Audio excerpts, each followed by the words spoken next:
Committee on Foreign Affairs will come to order.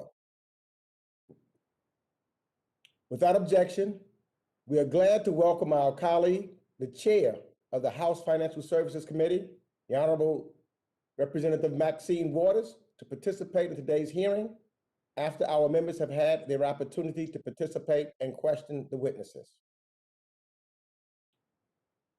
Without objection, the Chair is authorized to declare a recess of the committee at any point, and all members will have 5 days to submit statements, extraneous material, and questions for the record, subject to the length limitations in the rule. To insert something into the record, please have your staff email the previously mentioned address or contact full committee staff. As a reminder to members, please keep your video function on at all times, even when you are not recognized by the chair. Members are responsible for muting and unmuting themselves, and please remember to mute yourself after you finish speaking. Consistent with House rules, staff will only mute members as appropriate when they are not under recognition to eliminate background noise. I see that we have a quorum, and I now recognize myself for opening remarks.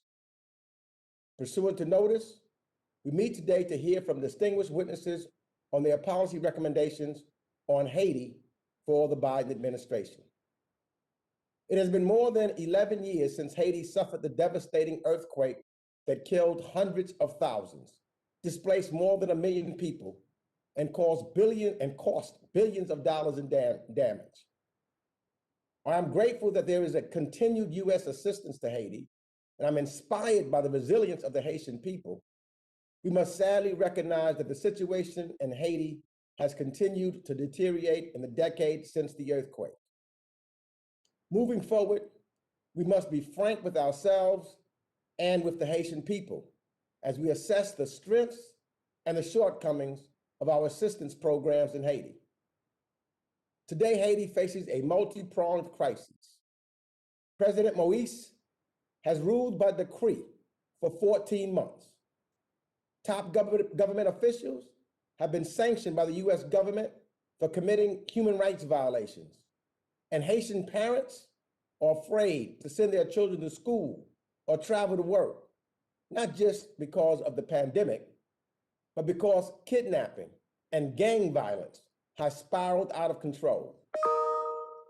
Under the last administration, a U.S. foreign policy and our U.S. foreign policy turned a blind eye to matters of human rights abuses and corruption.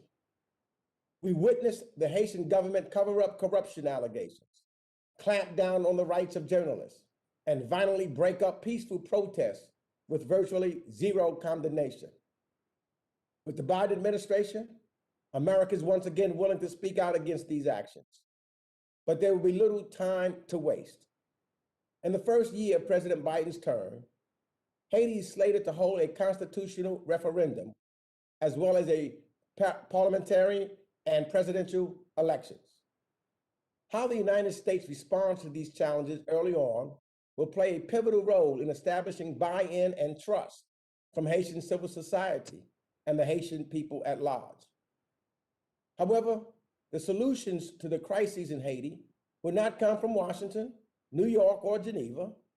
These solutions must come from and for the Haitian people.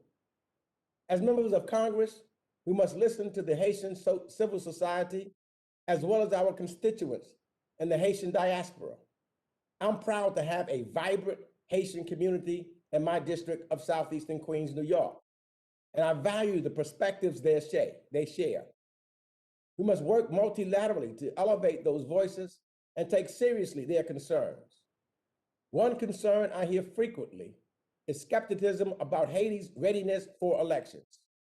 Though I would love nothing more than to see a free, fair, and inclusive elections held immediately, we must listen to the outcry of Haitian voices who are telling us that elections this year will be neither free, fair, or inclusive if the voices of civil society and the oppositions continue to be shunned.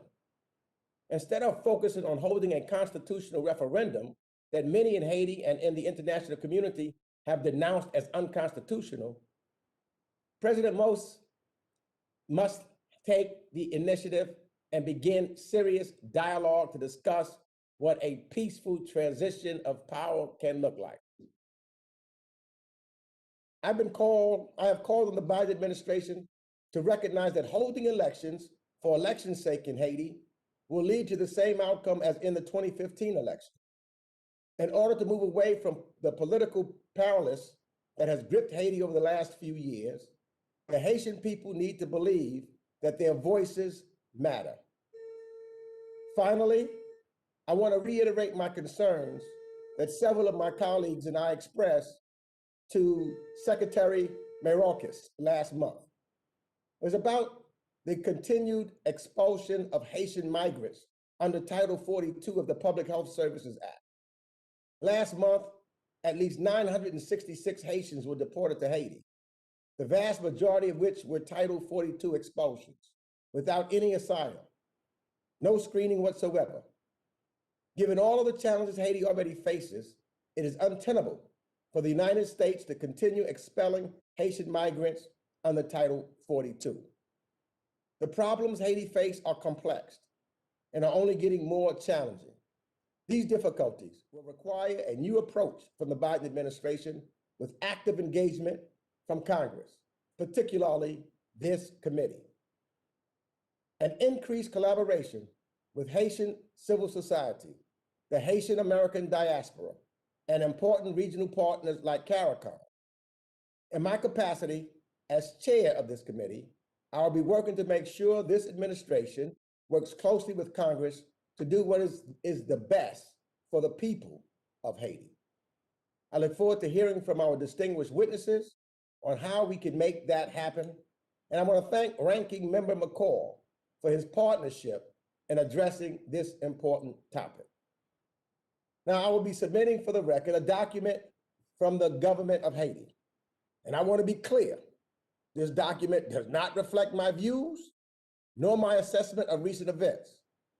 But in the interest of a full and complete hearing record with multiple views, I am submitting it for the record. I will now recognize the ranking member, Representative McCall, for his remarks.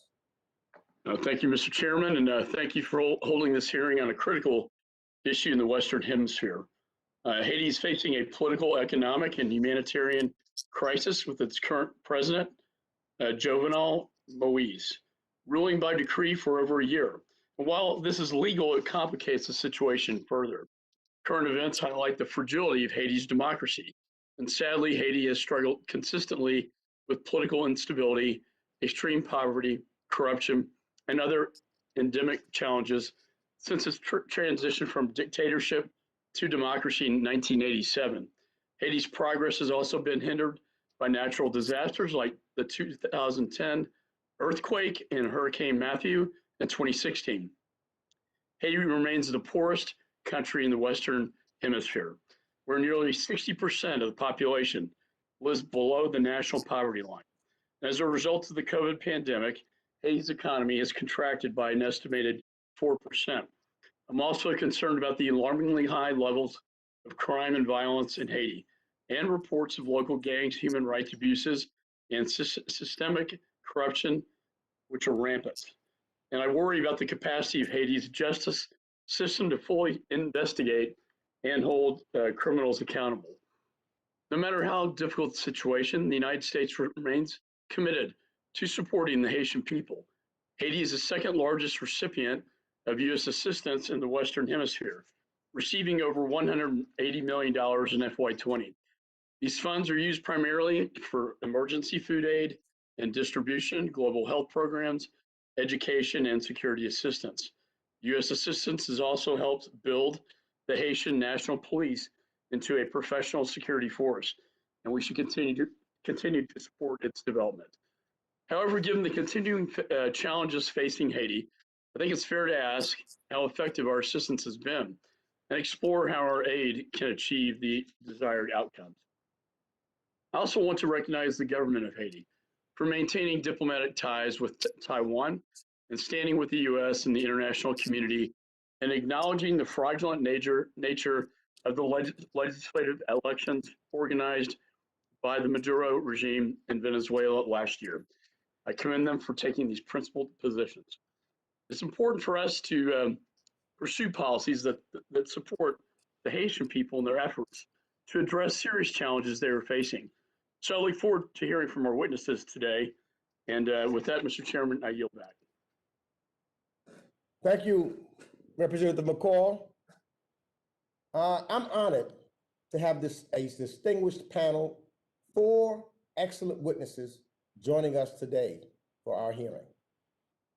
Ms. Emanuela Douillon is an economist, professor, and leader of the New Pop Domi social movement, a collective of young Haitians committed to fighting corruption, impunity, and social injustice.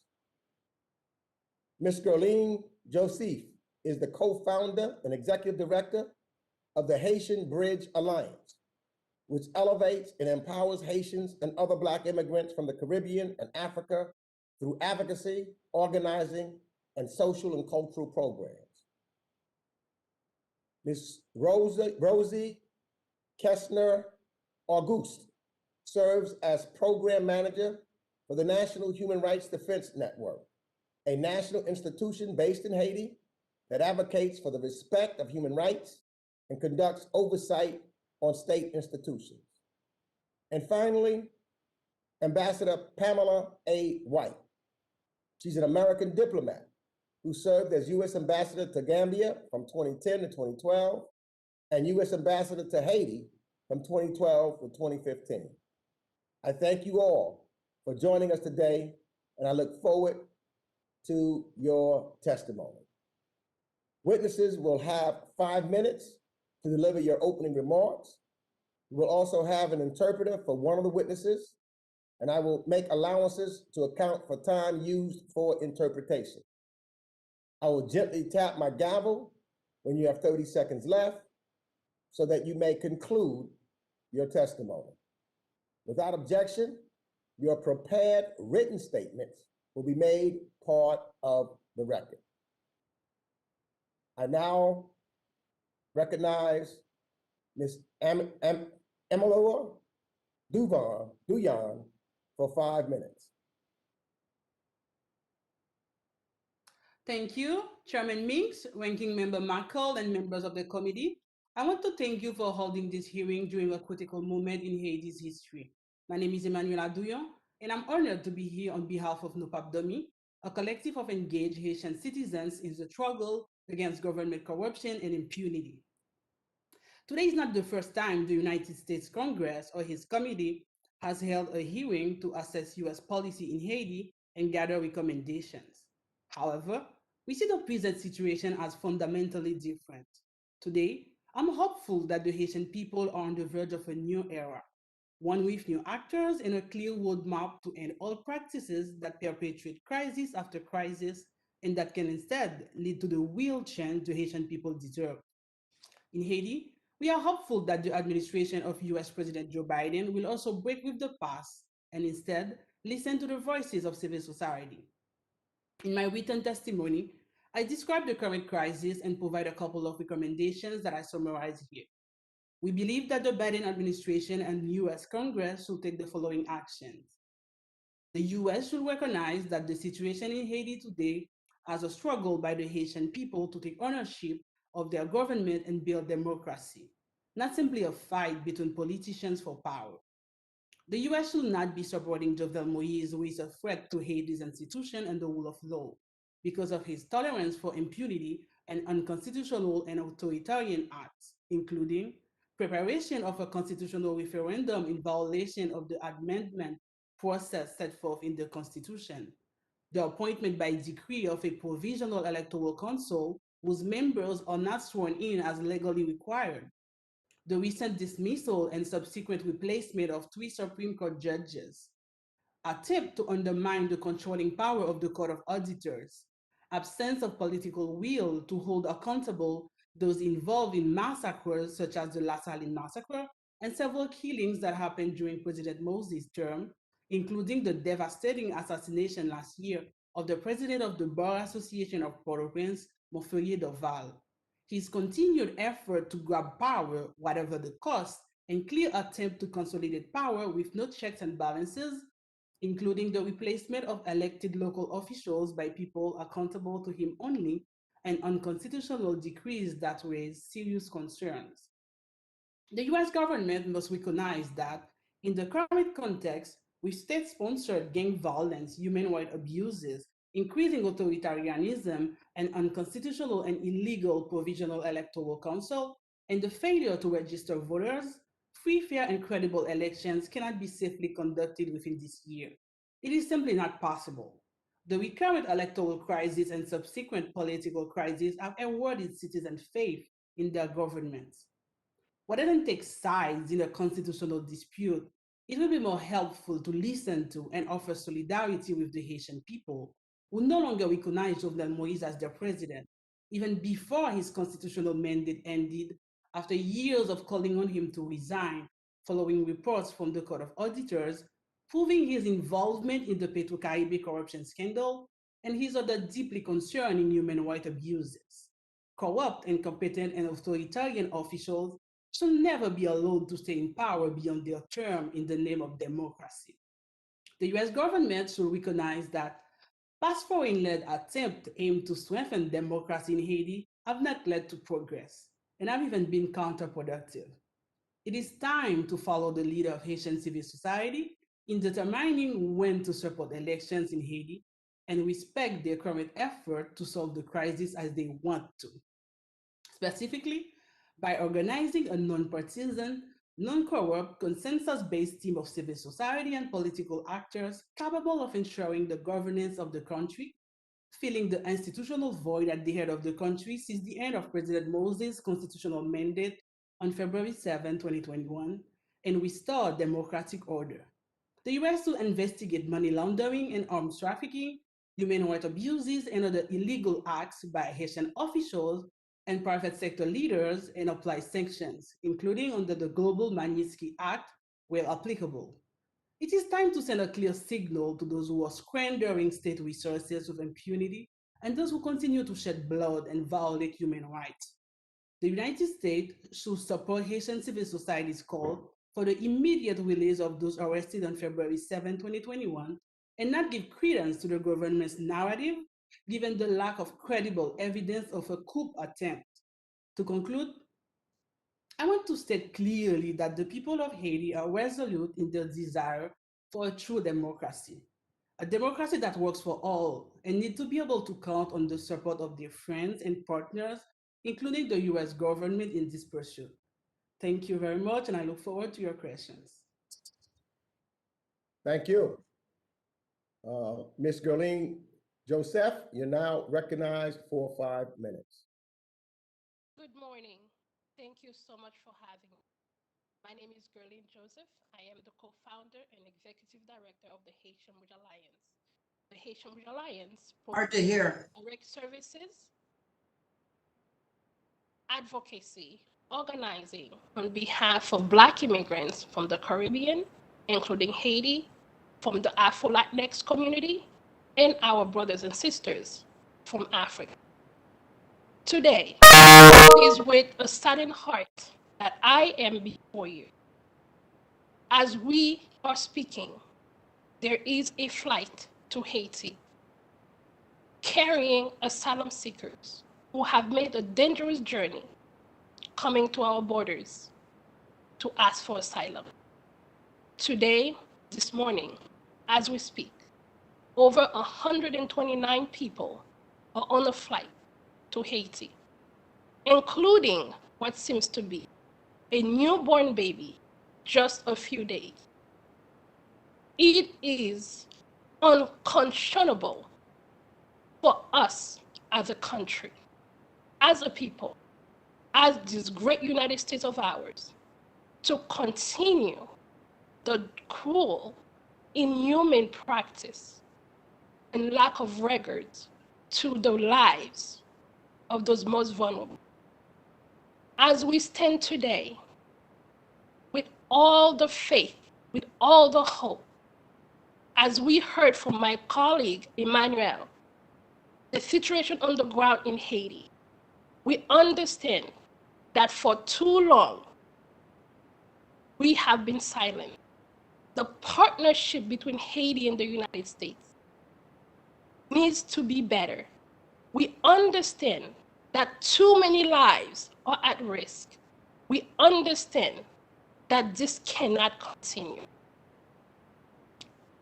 Haiti has not always been a migrant-sending country, but due to ongoing natural disasters, as we all know, in 2010, the earthquake that killed over 200,000 people, leaving the infrastructure of Haiti completely destroyed. Consequently, the storms and the cholera pandemic that was brought into the country by, unfortunately, health relief workers from the UN. Still, we are dealing with those aftershocks. Today, in 2021, we still feel the aftershock of the earthquake. We see people leaving the country in search for a place to live, in search for freedom, in search for refuge. But we, as the United States, turn our backs once again to the Haitian community. We understand that the immigration prison system as we know it today was a direct response to the Haitian refugees arriving at our shores in the 1980s. Enough is enough. Today, as we look back with what's currently happening in the country, in the middle of the uprising, in the middle of the people of Haiti once again asking, fighting for life and for justice, we cannot continue to do that. I will share one quick story with you of a woman who shared with us. She and her husband and her child, just 4 months old, was deported to Haiti 4 weeks ago. She shared with us that she was kidnapped, she was raped, barely escaped, was able to leave the country, went to Chile in 2017. In turn, she experienced extreme racism, which forced her again to leave to search for safety. Upon arriving at the US-Mexico border, she spent a year and a half, 18 months, waiting for a chance to ask for asylum. 4 weeks ago, she finally mustered the courage and took the chance. What she shared with me was that upon arrival, she was not even given the chance to state her case. They did not even ask her, why are you here? What are your fears? She was immediately detained for 10 days without access to any sanitary access to any sanitation. She was held for 10 days without access to a bathroom, to a shower, without access to a toothbrush or a toothpaste. With her child, her infant, who ended up having to soil his clothes.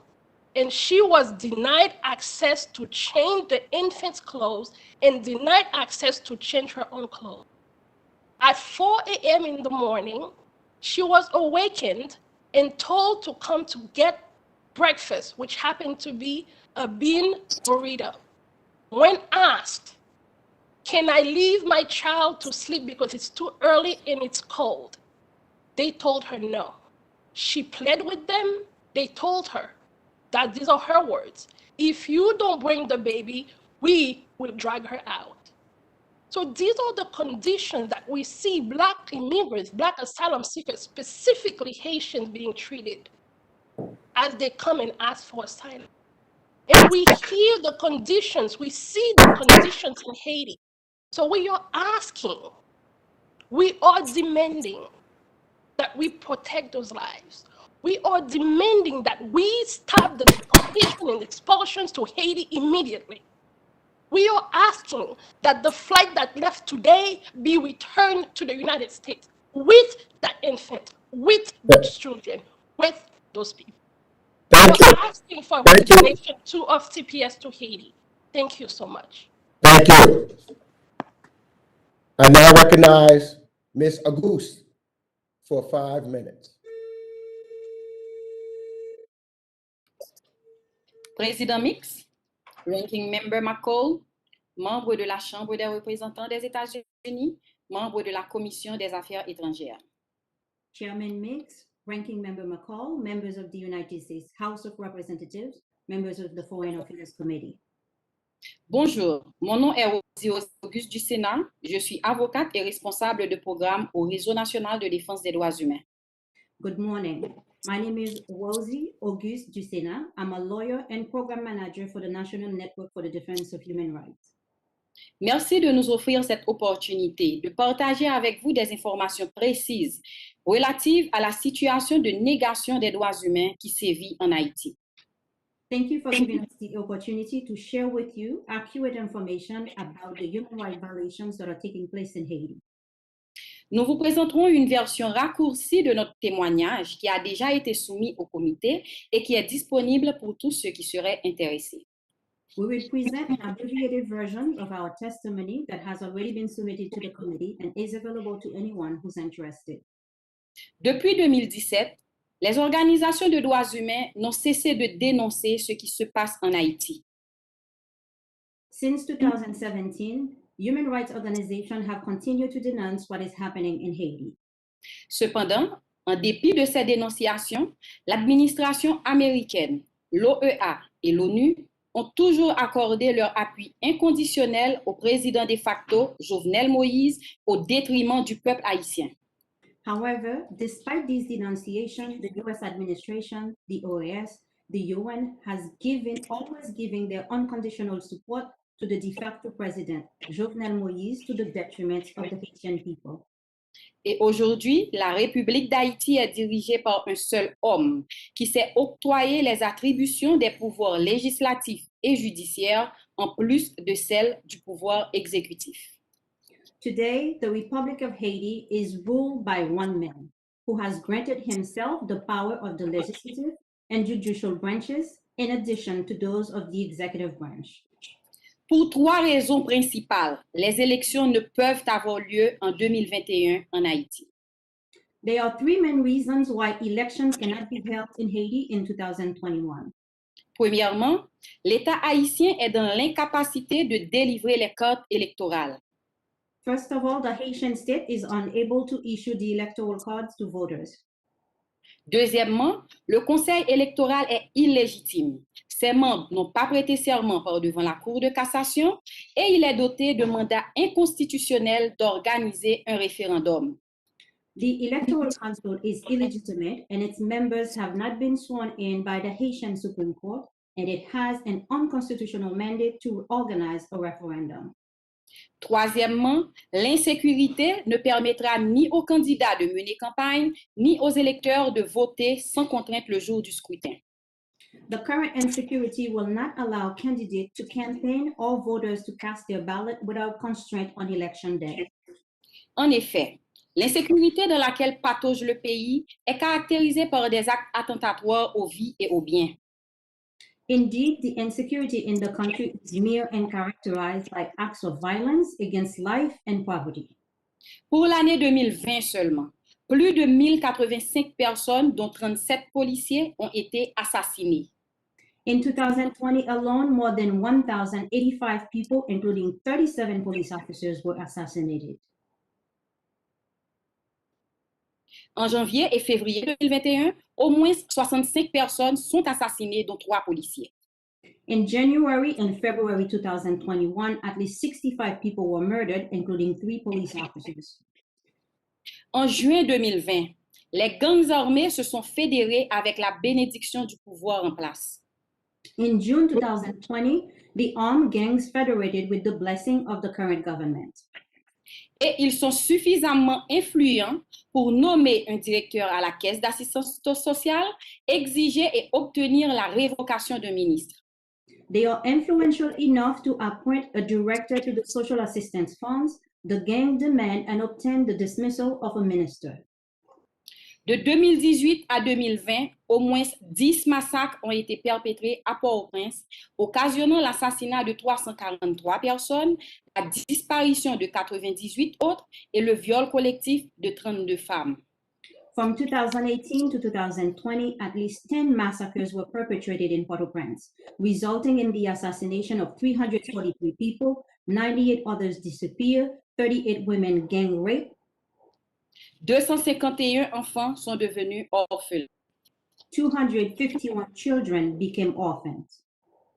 Depuis 2020, 4 à 5 personnes sont enlevées chaque jour, parmi elles des femmes et des filles qui sont généralement victimes de viols collectifs. Since 2020, 4 to 5 people are kidnapped every day, among them women and girls who are generally become victims of gang rape. Des victimes relâchées ont affirmé avoir été kidnappées par des policiers en uniforme et transportées à bord de véhicules de l'État. Released victims claim they were kidnapped by uniformed police and transported in government vehicles. D'autres ont déclaré avoir remis les rançons à des personnes accompagnées de policiers. Others said they handed over ransom to people accompanied by police officers. Et des membres influents du pouvoir négocient et organisent le transport des otages. Influential members of the government are negotiating and arranging the transportations of the hostages.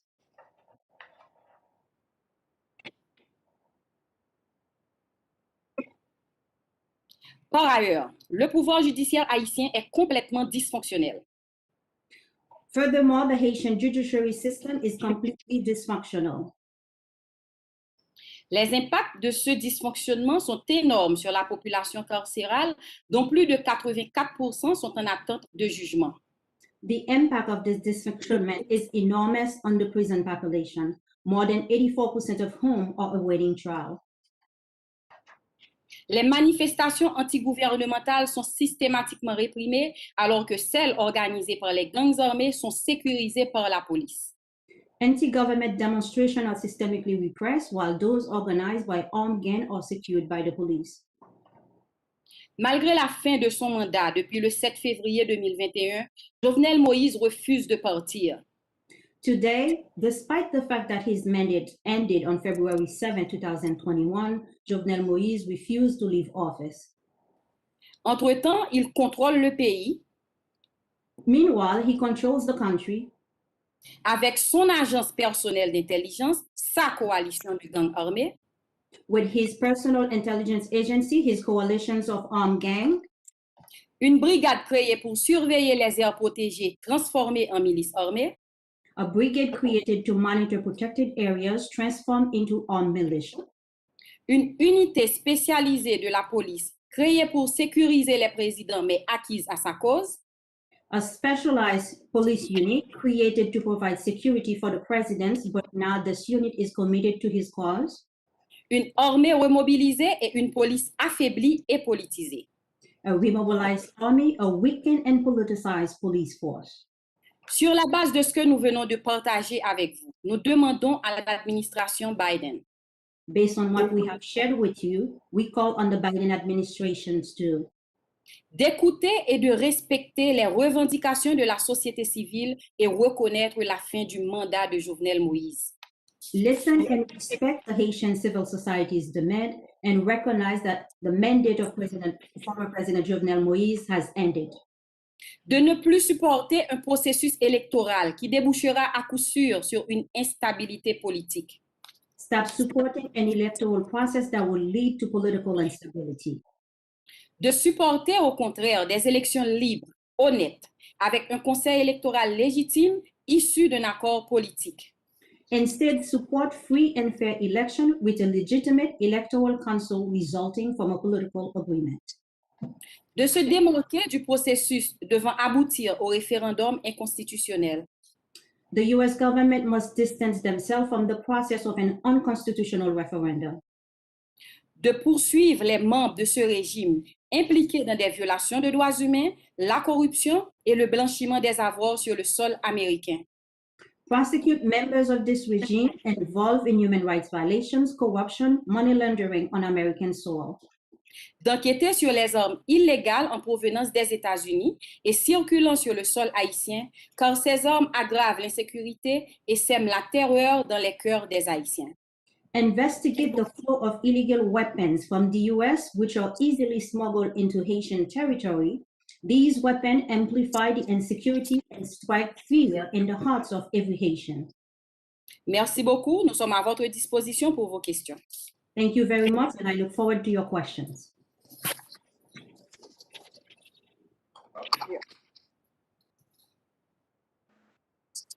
Thank you. I now yield 5 minutes to Ambassador Pamela White. Good morning. Thank you so much for having this hearing. My name is Pamela White, and I'm the former U.S. Ambassador to Haiti from 2012 to 2015. I first served in Haiti from 1995 to 1990. My first tour as a Foreign Service officer. I witnessed the removal of Baby Doc and the subsequent horror show that went on for years after his departure. Most of my career was working for USAID from 1978 to 2010 when I became ambassador to the Gambia. That is 30 plus years of development experience, including serving as USAID mission director in Mali, Tanzania, and Liberia. These are my opinions and not the USG's opinion. As you all know, the situation in Haiti is highly volatile. Every single day, there are reports of decapitations, rapes, and murders. Kidnappings are at an all-time high. The human rights situation is deplorable. 4 million Haitians are suffering food insecurity. More than half are living on less than $2.40 a day. There is a weak judiciary, a threatened press, and no parliament. In short, Haiti is once again a mess. With this background in mind, I will touch on two issues, the elections and aid. First, the elections. It is difficult for me to imagine having successful elections this year in Haiti. Putting aside for the moment the question of President Moïse, should he have left in February or should he leave next February? I don't know the answer, but I do not believe that right now the necessary institutions are in place to assure a smooth transition. The USG, the OAS, and the UN have all stated that Moïse's term ends in 22, but several Haitian constitutional experts, as well as Harvard, Yale, and NYU law school clinics disagree. The CEP was appointed last year. That CEP does not have representatives from organizations that are critical, like the church. The last CEP resigned en masse, refusing to serve under President Moïse. The Supreme Court refused to swear in the current members. I do not believe the current CEP can be considered legit. This can be quickly corrected if parties come to the table. I have been told that 2.8 million voters have been registered, but only 1.7 million cards have been issued. Over 6 million voters were registered in 2016. The current government says they have the capability to register 2 million voters a month, but they are currently falling way short. An impartial, neutral audit needs to happen yesterday. There's also the money problem. Last elections cost over $150 million. I wonder how international support there will be for elections that are so tainted. I do not see the USG giving $33 million as it did in 2016, considering the current chaos. The international community will have to draw some firm lines in the sand that will hold Haitian leadership accountable for both a smooth transition and vastly improved security. If lines are crossed, money will stop. Helen Lalim, the very talented UN Special Representative, said in her last report that above all else, a minimal consensus among relevant political stakeholders would greatly contribute to creating an environment conducive to the holding of a constitutional referendum and subsequent elections. Although I think the entire question of a referendum to change the Constitution is extremely dubious, I completely agree with the rest of her statement. If we do not get minimal consensus among the relevant actors, Haiti will not be able to pull off credible elections, period. Here's a few quick suggestions. If President Moïse will not step down, he should step aside. He must be completely transparent and honest. He must bring relevant actors to the table. A well-respected Haitian should be appointed prime minister. He or she should immediately dissolve the current CEP and call a summit with all relevant political actors to establish a legal CEP. I would hope the UN and the USG could both help fund such a summit and commit to acting as mediators if asked. The voter registration also needs immediate help. The new Prime Minister team will also need to articulate a security plan. If President Moise stays in power, his job will be to maintain peace. Stop the brutal beatings and the gang violence. Start acting like a statesman. Let me quickly also touch on the topic of foreign aid. I believe Haitians desperately need humanitarian aid such as food aid and basic health care. USAID can deliver both even under the worst political conditions. But I do not believe that regular normal development activities can be carried out in the current violent atmosphere. Free and fair elections are important pieces to any democracy's complex puzzle, but having an election will not transform Haiti. It never has, and it never will. Thank you so much for your time. Thank you, Madam Ambassador. I want to thank all of the witnesses. You know, this is bipartisan witnesses, and all of them has basically just said, Haiti's a mess. The people are suffering. This has to stop. There's got to be some order. That's the reason why we're doing this hearing. And this committee is going to continue to look so that the people of Haiti get better. They deserve better. And we've got to work collectively to do that. So now I'm going to recognize members for 5 minutes. And I just want to thank all of the witnesses for their testimony. It just breaks my heart listening, but making me more determined that we've got to do something. And we've got to do it collectively. I'm going to recognize members for 5 minutes each pursuant to the House rules. And all time yielded is for the purposes of questioning our witnesses. I'll recognize members by committee seniority, alternating between Democrats and Republicans. If you miss your turn, please let our staff know and we will come back to you. If you seek recognition, you must unmute your microphone and address the chair verbally and identify yourself so that we know who is speaking. I'll start by recognizing myself for 5 minutes. Let me start with Ms. Douillon. You know, there's a lot of skepticism among Haiti's civil society that the Moise administration can preside over fair and credible elections. Tell me, what do you think?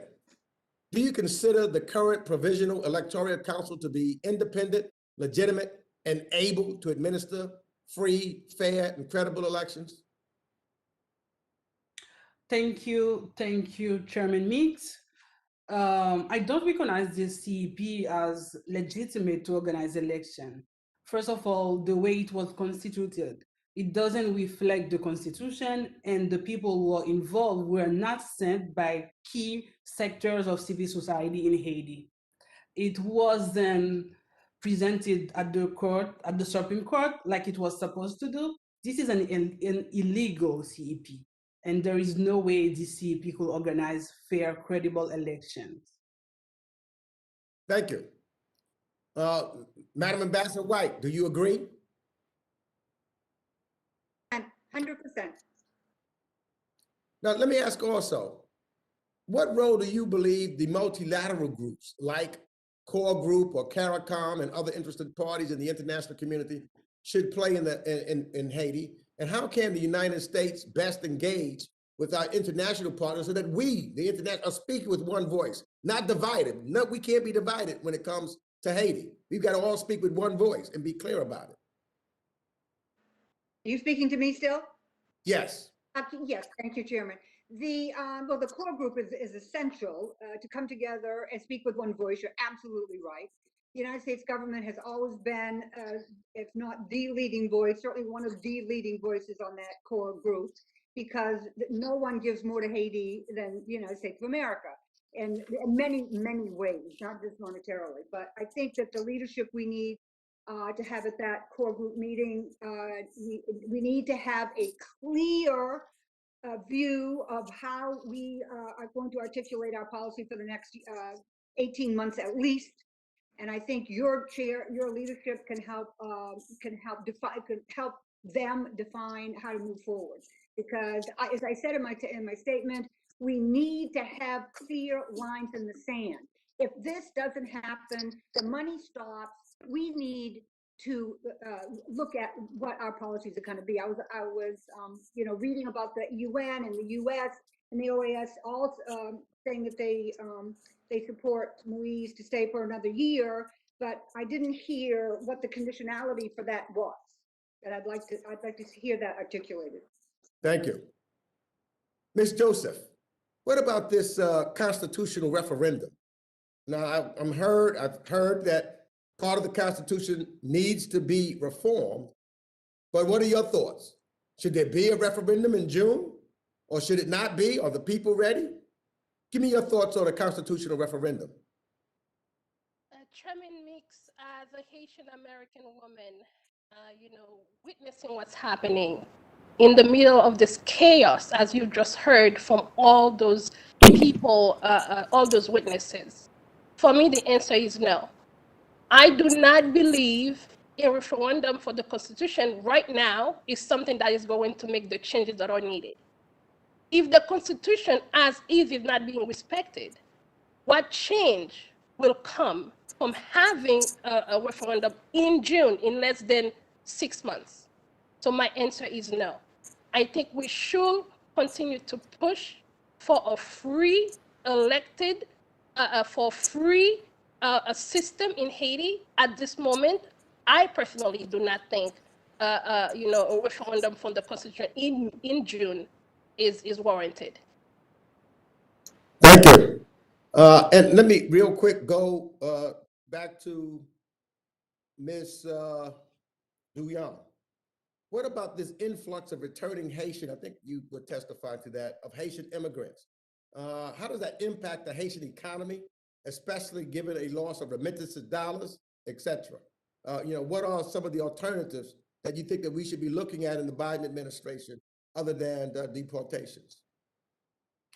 Okay, first of all, I have to mention, thank you, Chairman Meeks. I have to mention, since the political crisis keep getting worse, more and more people are migrating to the US illegally.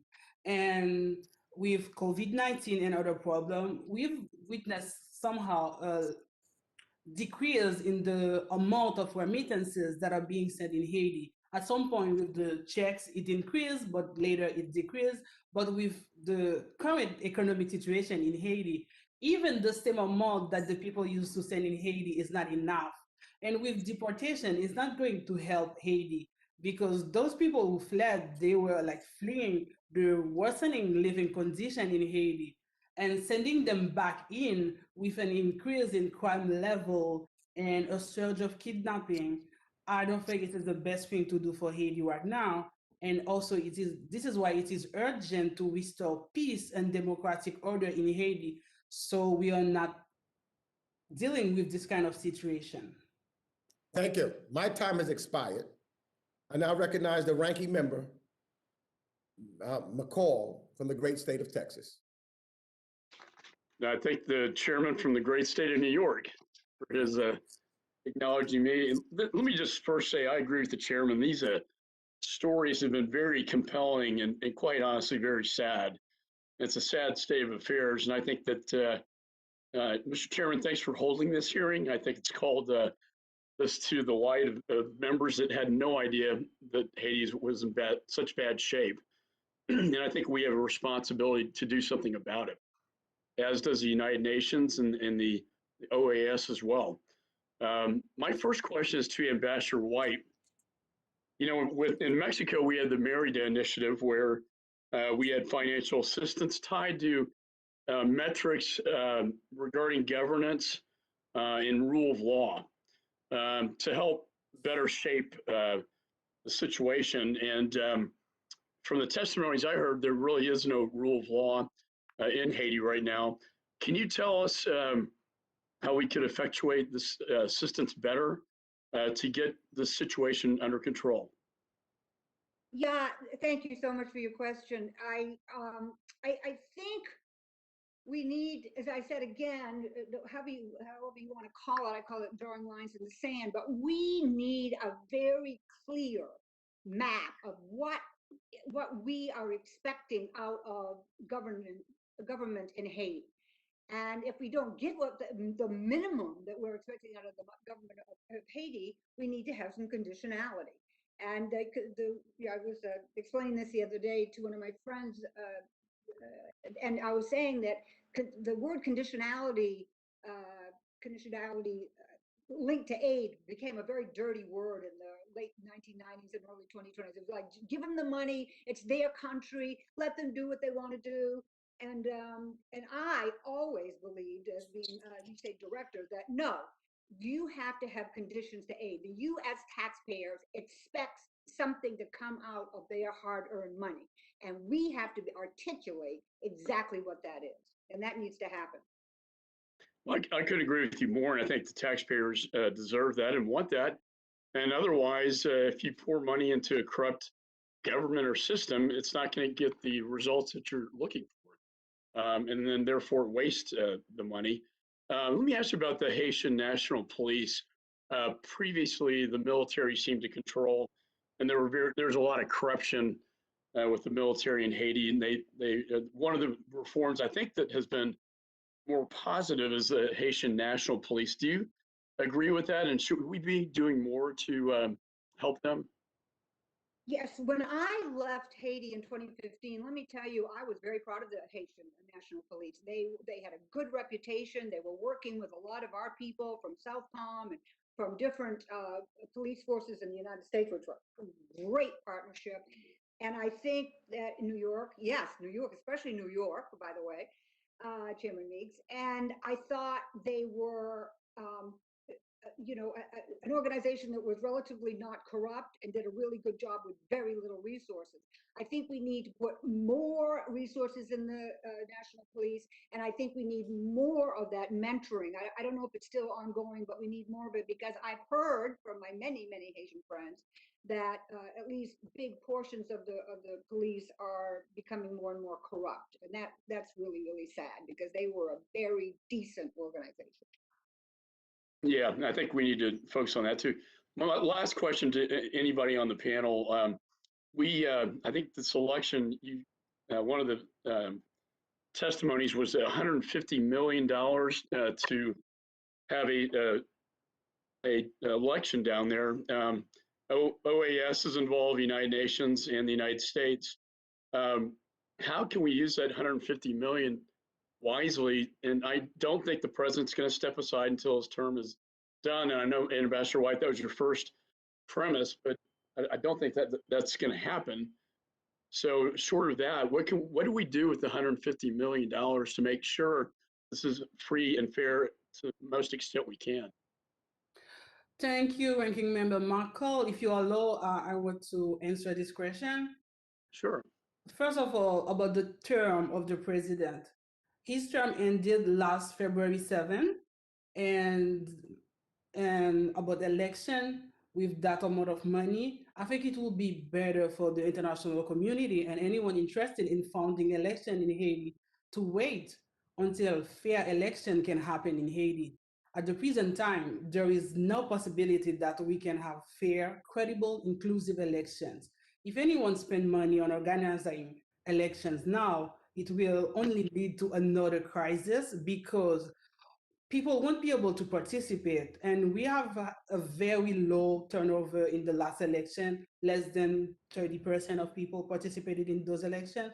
And if you have election with kidnappings and this crime level, I don't know many people will be able to join, to campaign, to participate in those elections. And I don't know who in the civil society is going to accept the result of those elections.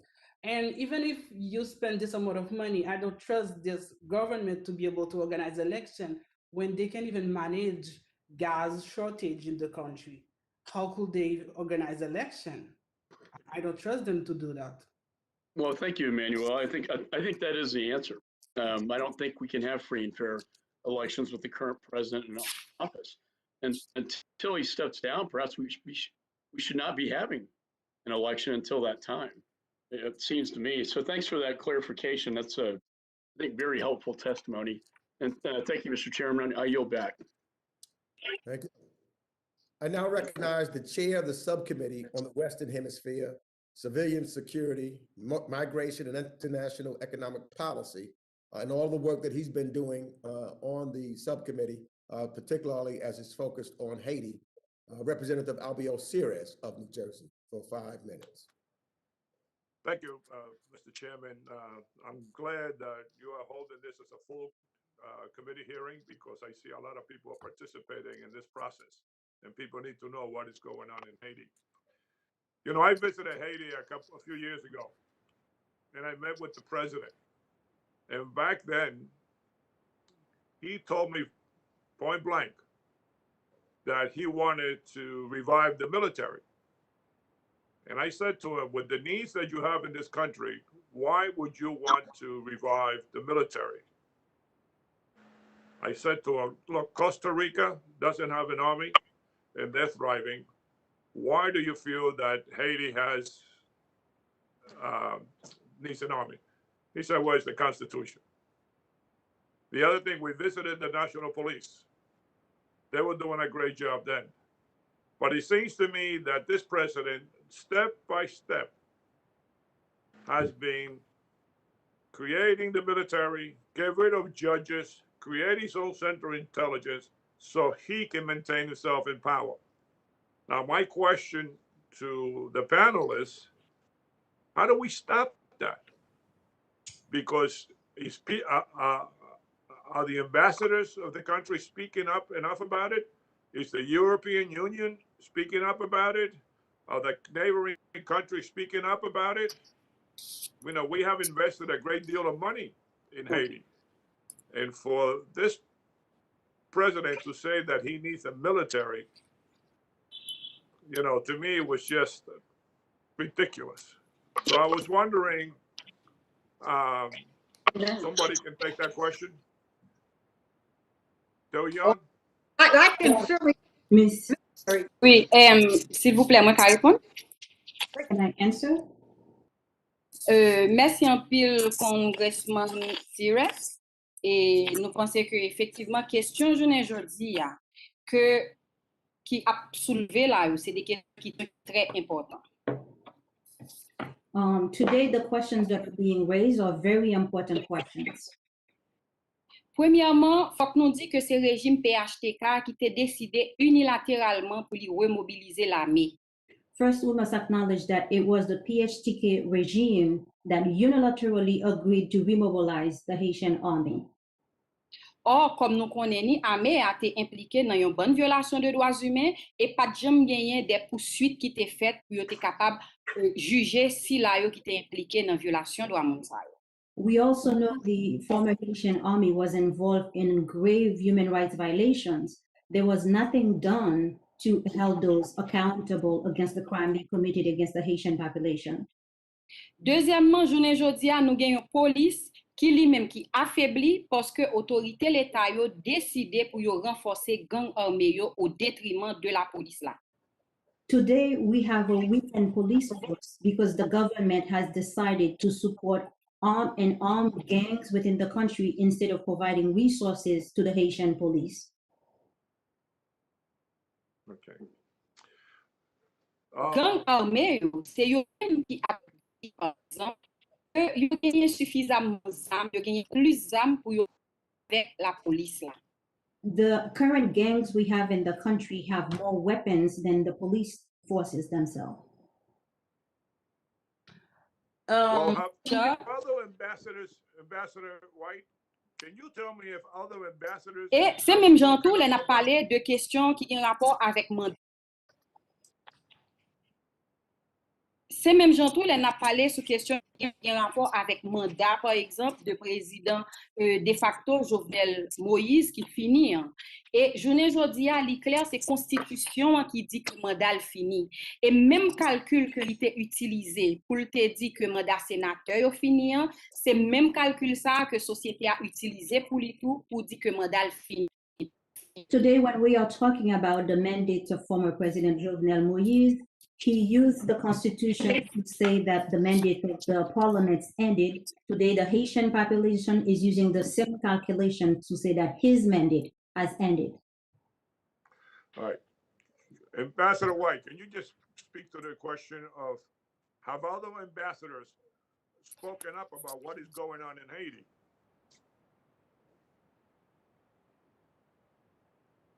Ambassador White? Unmute, Ambassador White. Please unmute. Sorry. Yes, they have certainly spoken out against about all the violence. They've spoken out about human rights abuses. What I'm not sure about is, what are the consequences? You can say, well, this is horrible and the situation is horrible and Haiti's a mess, but what exactly do we do about it? So I have not seen that articulated, and it might have been articulated. I've not personally seen it. And just, if you will, this question of the army came up when I was ambassador there, and they kept saying, we want an army, we want an army, and I kept saying, why would you want an army? It just seems ridiculous. Exactly. Well, thank you very much, Chairman. I'm finished. Thank you. The gentleman yields back. Ooh, I now recognize the ranking member of the Subcommittee on Africa, Global Health, and Global Human Rights, Representative Chris Smith of New Jersey. Thank you very much, Mr. Chairman, and thank you for convening this important hearing. You and the ranking member and Albie Osiris, Chairman, have asked, I think, a lot of the important questions about the political leadership. I would like to just focus for a moment with our distinguished witnesses on, we all remember in 2010 when 200,000 people died from the earthquake, and 10 months later, there was a horrible outbreak of cholera. And for about a century, Haiti had not known cholera.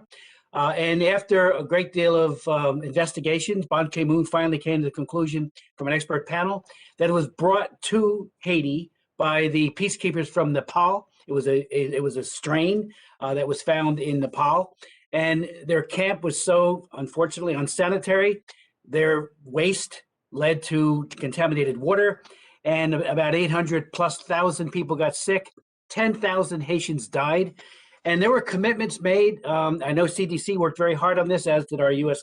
government, State Department, and USAID, to make sure that sanitation was improved. But I wonder, just snapshot, has it been improved to the point where there is robust sanitary conditions in Haiti as a result of lessons learned, so that there's never again, waterborne illnesses like the cholera that was taken to so many people? Secondly, there was talk of reparations, and there was even a lawsuit, sadly, that was dismissed by a federal judge about reparations, because this had a causation, and it was UN peacekeepers. And I'm wondering if anyone would like to speak to that issue. And finally, on human trafficking, Mr. Chairman, Haiti is a tier 2 country, as per the last report by TIP, Trafficking in Persons.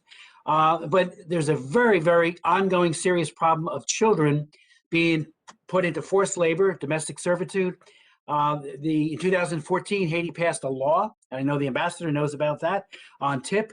Enforcement has been lackluster, to say the least. There were no prosecutions during the reporting period for the last TIP report, the 2020 report. And I'm just wondering if our distinguished witnesses could shed light on the status of victims and the prosecutions of traffickers and the prevention strategies in Haiti. Thank you, Mr. Chairman. I yield to the answers. Thank you, Congressman Smith. I don't have enough data to comment on improvement in terms of sanitation, and number in case of human trafficking. But what I can say is that there is no real prosecution of criminals in Haiti at this time. There is a lot of impunity, and even people who are involved in massacres are not pursued. They do not face charge. They are not held accountable. So I won't even mention for other cases. And this is directly linked to corruption, rampant corruption and impunity in Haiti. The overall situation is that if we want to tackle some specific problem like human trafficking and even bad living condition, it has a lot to see with leadership and the governance of the country. And for the past 4 years, Haiti has been in a crisis of leadership with a president that himself is accused of being involved in corruption. Therefore, there is little chance that we could see any improvement in terms of prosecution against people involved in human trafficking or any other type of crime.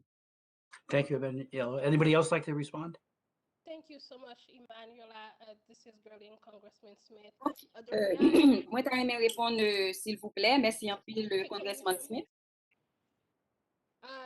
The reality is, as we know, in Haiti, when we speak about the cholera, when we see what has happened, nothing has been done. No reparation has been provided for those impacted community members. It is unacceptable to see how not only, you know, the what we call the corruption in Haiti, but the way that the international community always deals with issues in Haiti, whether it is things that are happening on the ground, such as the chaos, or even things such we see the UN worker unfortunately brought cholera due to lack of sanitation, due to lack of infrastructure to make sure that the people that we are serving are protected. So this is a clear example of how negative the entire international community, including, as we can see, the UN treats Haiti when it comes to those type of issues. Thank you. Merci en pile, Congressman The Smith. gentleman's time has expired. Hold up. The gentleman's time has expired. I now recognize Representative Brad Sherman of California for 5 minutes. Thank you, Mr. Chair. Thank you for holding this hearing. Haiti and the United States have a long relationship. It is, after all, our first sister republic here in the Western Hemisphere. Unfortunately, Haiti is one of the poorest nations in the Western Hemisphere. Haiti has only 14,000 to 15,000 police in its Haitian National Police, which is less than international standards would call for the policing of such a populated country. Between 2008 and 2019, there were 3,200 Indian policemen who were there as part of the UN. And then our colleague Chris Smith points out how UN peacekeepers from Nepal were a problem for Haiti. So I'll ask first Ms. Doyen, would international peacekeepers or international police assistance be helpful in providing for the rule of law in Haiti? Thank you, Congressman Sherman. Of course, help is always welcome, but I would say that we need to focus more on improving the capacity of the Haitian National Police, because what I notice is that every time we have foreigners coming, helping, when they leave, the local staff is not better off. We don't see any real improvement. It's like they come here, do the job, but they don't really reinforce the capacity of the police. And at this time, the Haitian National Police is suffering from bad reputation, and some policemen are denouncing bad working condition. They need increase in their salary. They need health care. They need a better environment to work, and we need even more police officers. So if I could recommend something, I would recommend that we work on the Haitian National Police, ensure that every police officer can take care of his family and they can get perfect training instead of bringing more police officers from anywhere. The written reports say that there have been 251 COVID deaths in Haiti That seems like a very low number. Ms. White, should I believe that number or is it dramatically understated? Well, yeah, I think, I do think you should believe the number. Now, I can't quite figure it out myself because there's at least 8 or 9 times that many of COVID deaths right across the border in the DR. And as we all know, Haiti does not have exactly the most efficient healthcare system in the world. But for whatever reason, my a very, very trusted doctor from, that has ties to Cornell, that's a Haitian doctor, has confirmed to me that the number of COVID deaths have been relatively low. And Yeah. this is true in Africa too. While I have you, I've got one more question. That is, Haiti is one of the 15 nations to recognize Taiwan. We have the Beijing offering free assistance, concessionary loans. Is Haiti better off sticking with Taiwan? And should we be concerned with China trying to develop a relationship with the government of Haiti? Is this for me again? Yep. I don't know the extent of what the Taiwanese is doing in Haiti anymore, to tell you the honest about it, so I can't really comment on that. But I have seen the Chinese slowly creeping in all across Africa and Haiti, and I personally do not think this is a good thing. Yeah. They've sent hundreds of thousands of face masks to thousands of tons of rice. That is to say, Taiwan has to one of, I guess, is only 15 nations with whom they have a relationship. Finally, for whichever witness, oh, I've got only 29 seconds. That's not enough time for anybody to answer a question. I'll yield back. Thank you. The gentleman yields back. I now recognize the ranking member of the Subcommittee on Asia, the Pacific, Central Asia, and Nonproliferation, Representative Steve Chabot of Ohio, for 5 minutes. Mr. Chairman? Yes. I'm not sure if you can hear me. My screen just went froze. I hear you, Mr. Chabot. Hear me? I do hear you. We hear you. It wasn't a very judicious time for this thing to freeze. I'm not sure if anybody can hear me or not. We hear you, Mr. Chabot. It is frozen here. Okay. Well, Come back. Mr. Chabot, can you hear me? maybe we can come back to me because Okay. I assume you're probably not hearing me. We'll come back to Mr. Chabot. So I'll go out now to Representative Brian Mast of Florida. You're now recognized for 5 minutes. Thank you, Mr. Chairman, for recognizing me. And thank you to our witnesses for participating today as well. My question goes to this, and it's open to any of our witnesses. It's a general question. Back for you. 29 seconds. I've never done that before. Rarely. Mr. Sherman, put yourself on mute, please. I think he muted. I think it was just a quick error. We'll get over that one. My question goes to our witnesses generally. And I'd ask for reflection on America and overcoming our challenges with the inception of our nation and the founding of our independence and creating of our democratic systems that we rely on here. And what it is that individuals just off my shore as a Floridian see that draw to come to here in the United States of America, of which I have a large Haitian community as well within my area of South Florida. What do you think can be learned and brought back to Haiti to help replicate what it is that is drawing people here to our shores? Thank you so much, Congressman Matz. This is Gerline. I like to take part of the question. First of all, we always talk about Haiti being the poorest country in the Western Hemisphere, but we always fail to look at the root causes of that fact.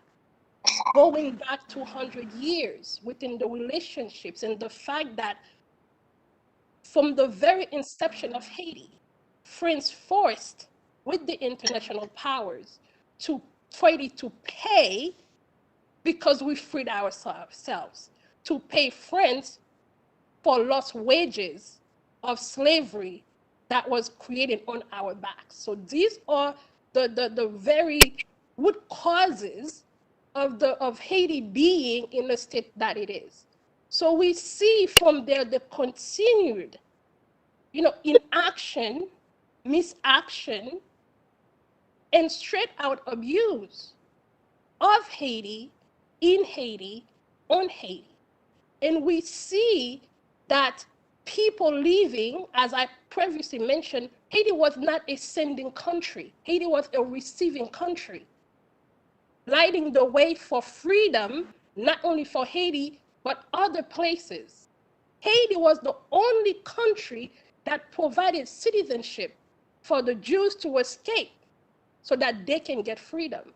So when we come back to what we experienced earlier this year in this great United States of ours, and I must say that I am both a proud Haitian woman and a proud American woman. So there is a lot to be learned. There's a lot that can be used to provide assistance and provide relief in Haiti. I believe. Thank you for your response, ma'am. I just want to pause you and ask you to continue. What is that piece to be learned? That's what I want to get at. What is that piece to be learned that you just said there is a lot to be learned? What is that needs to be brought back to Haiti to result in success? Not to be brought back in Haiti per se, but to work with Haiti to be able to create a sustainable, solution.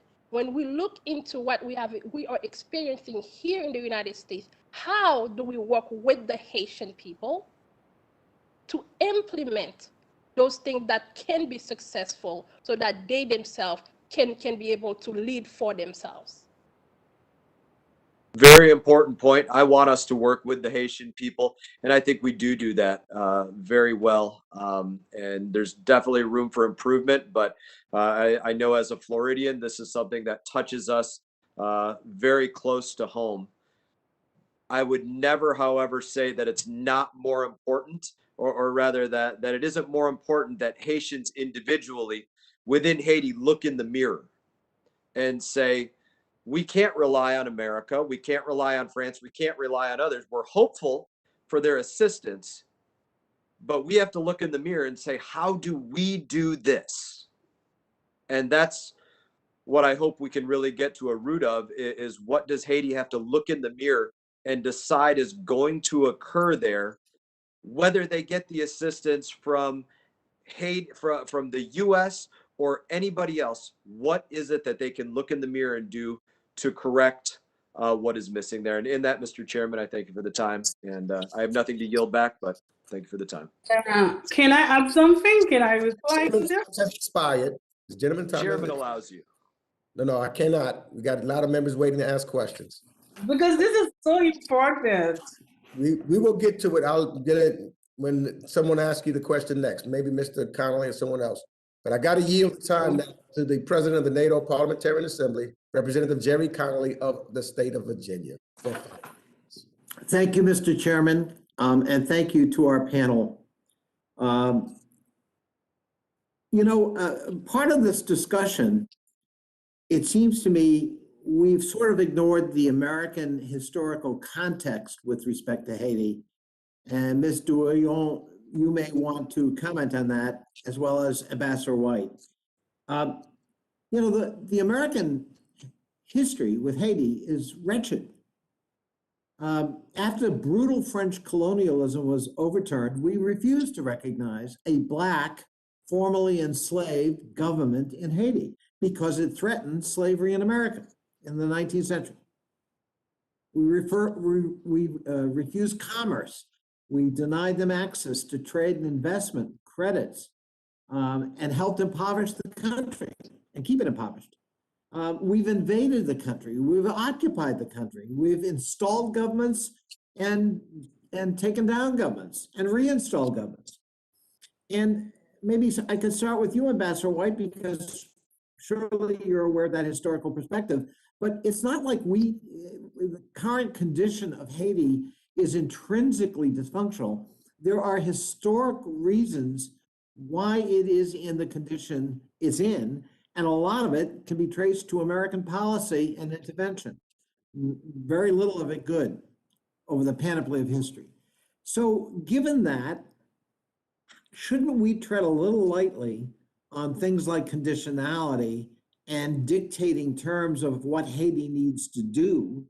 And how best can the United States try to influence positive and desirable outcomes in terms of democracy, in terms of lifting people out of poverty, in terms of trying to promote a more robust economic growth that benefits everybody?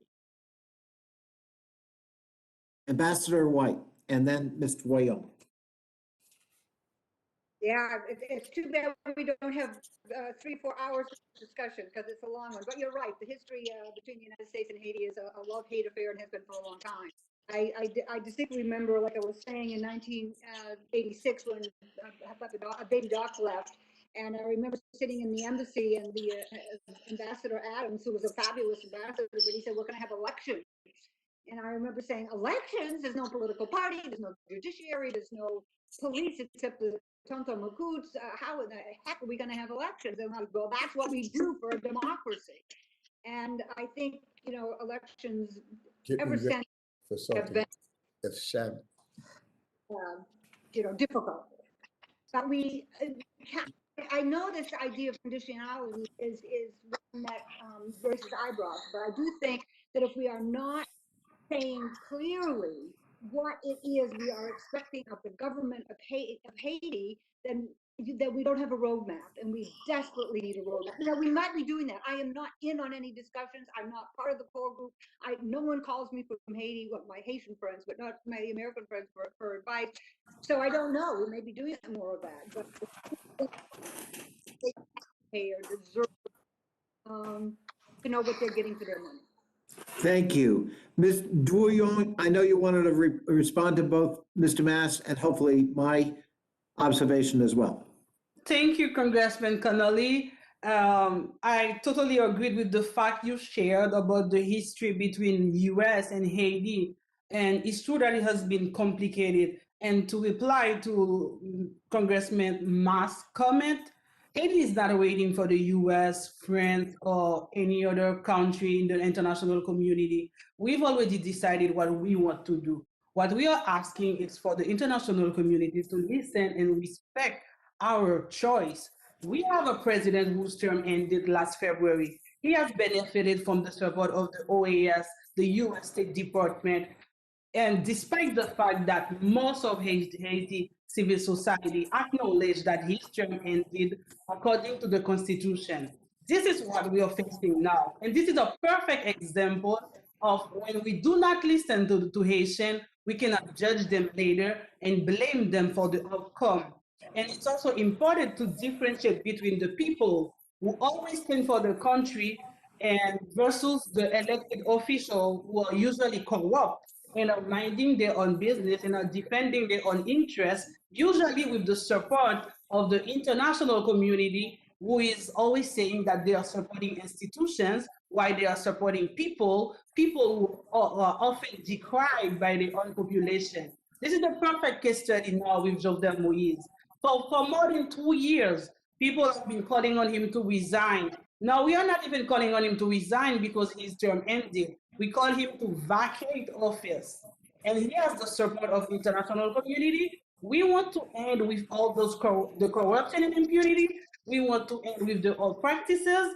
And so many people do not want to give us this chance to decide for ourselves. And this is why we are saying, we are having this hearing now. This is our point. This is what we are defending. The right to decide for ourselves, for the international community to listen and follow the Haitian civil society lead, because we know better, we know what's good for us, we know where we made mistakes in the past, we are learning from this, and it's trial and error, it's a young democracy, we are learning and we are adjusting, and now it's a turning point, and this is why we need solidarity, not the kind of comment like that. Thank you for that. The gentleman's Tough. I yield back. time has expired. I think we're still working to get Mr. Shabbat on camera.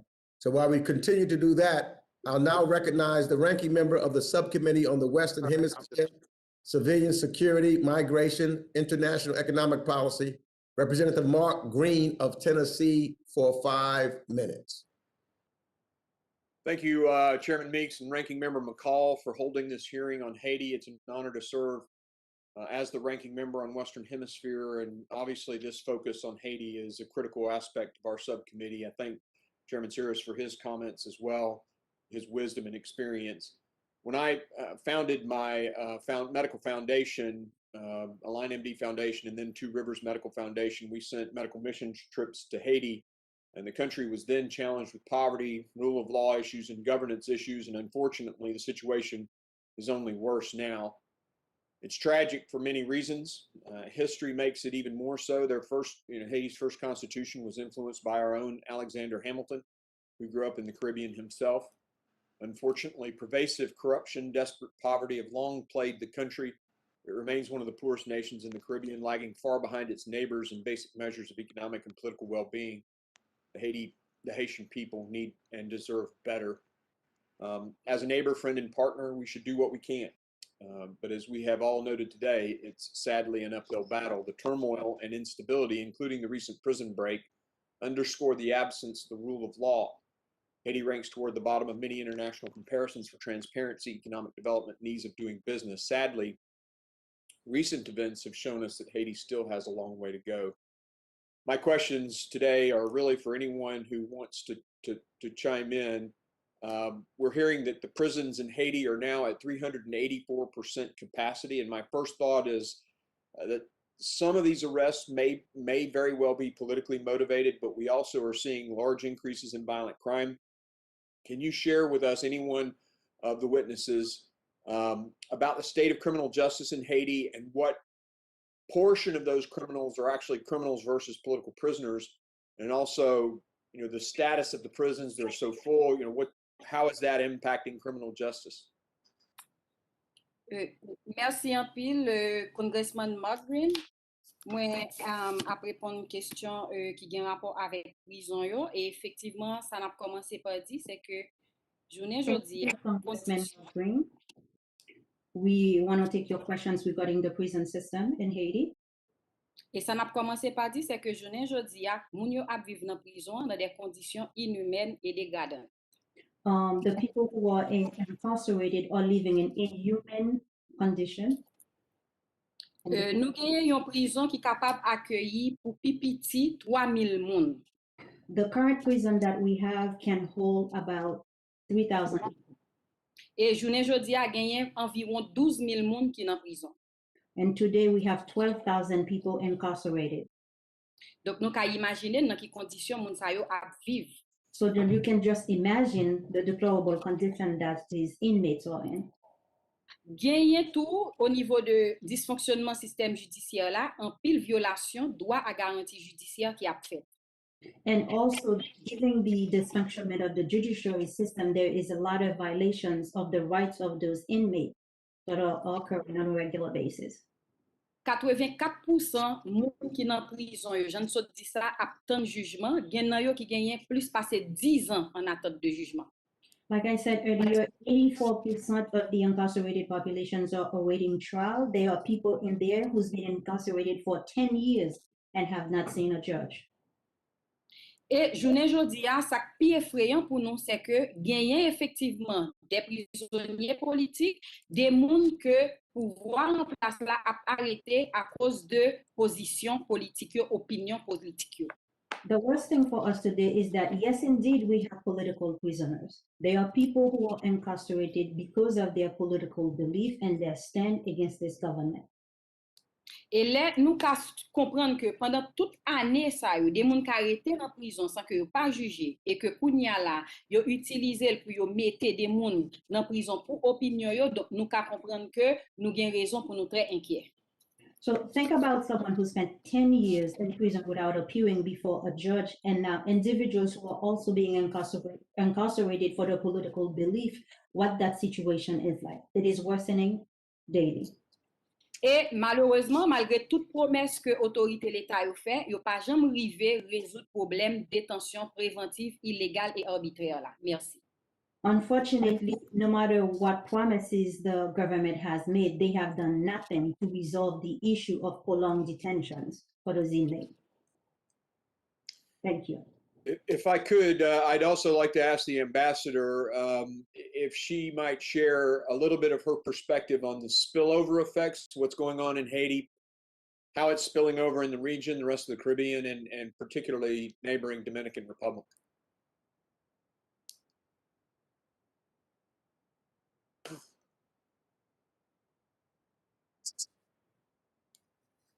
Ambassador White, please turn on your camera and off mute.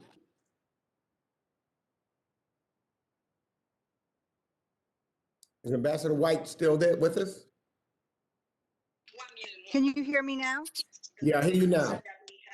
Okay, sorry. I've got like 3 devices going here and they're all running out of power. Let me just go over here. Yeah, there's always spillover in the region. I mean, the DR, has a booming economy, and the Haitians are going back and forth over the border every day. And what worrying me more, and would worry me if I was still the ambassador there, is the amount of the huge increase in Haitians trying to get to the United States. And, they use, means to get there that are highly dangerous. They die all the time. And the only way to stop immigration, whether it's from Haiti or Guatemala or wherever, Mexico, is to create better conditions in the country so they don't want to leave. And so the violence that is going on in Haiti right now, the lack of rule of law, the lack of human rights, is driving Haitians out of the country to almost anywhere else they can do to get any kind of opportunity for their families. And then in my statement, I said it's very hard to do regular development activities in the midst of a violent country. So, you just one feeds off the other. And that's why it's just so critical that the human rights situation, the violence, the gangs, that situation has got to be looked at immediately. I don't think you can do anything else until you stop that, including elections. I believe it's expired. Thank you, Chair. I now recognize the chair of the Subcommittee on Africa, Global Health, and Global Human Rights, Representative Karen Bass from California.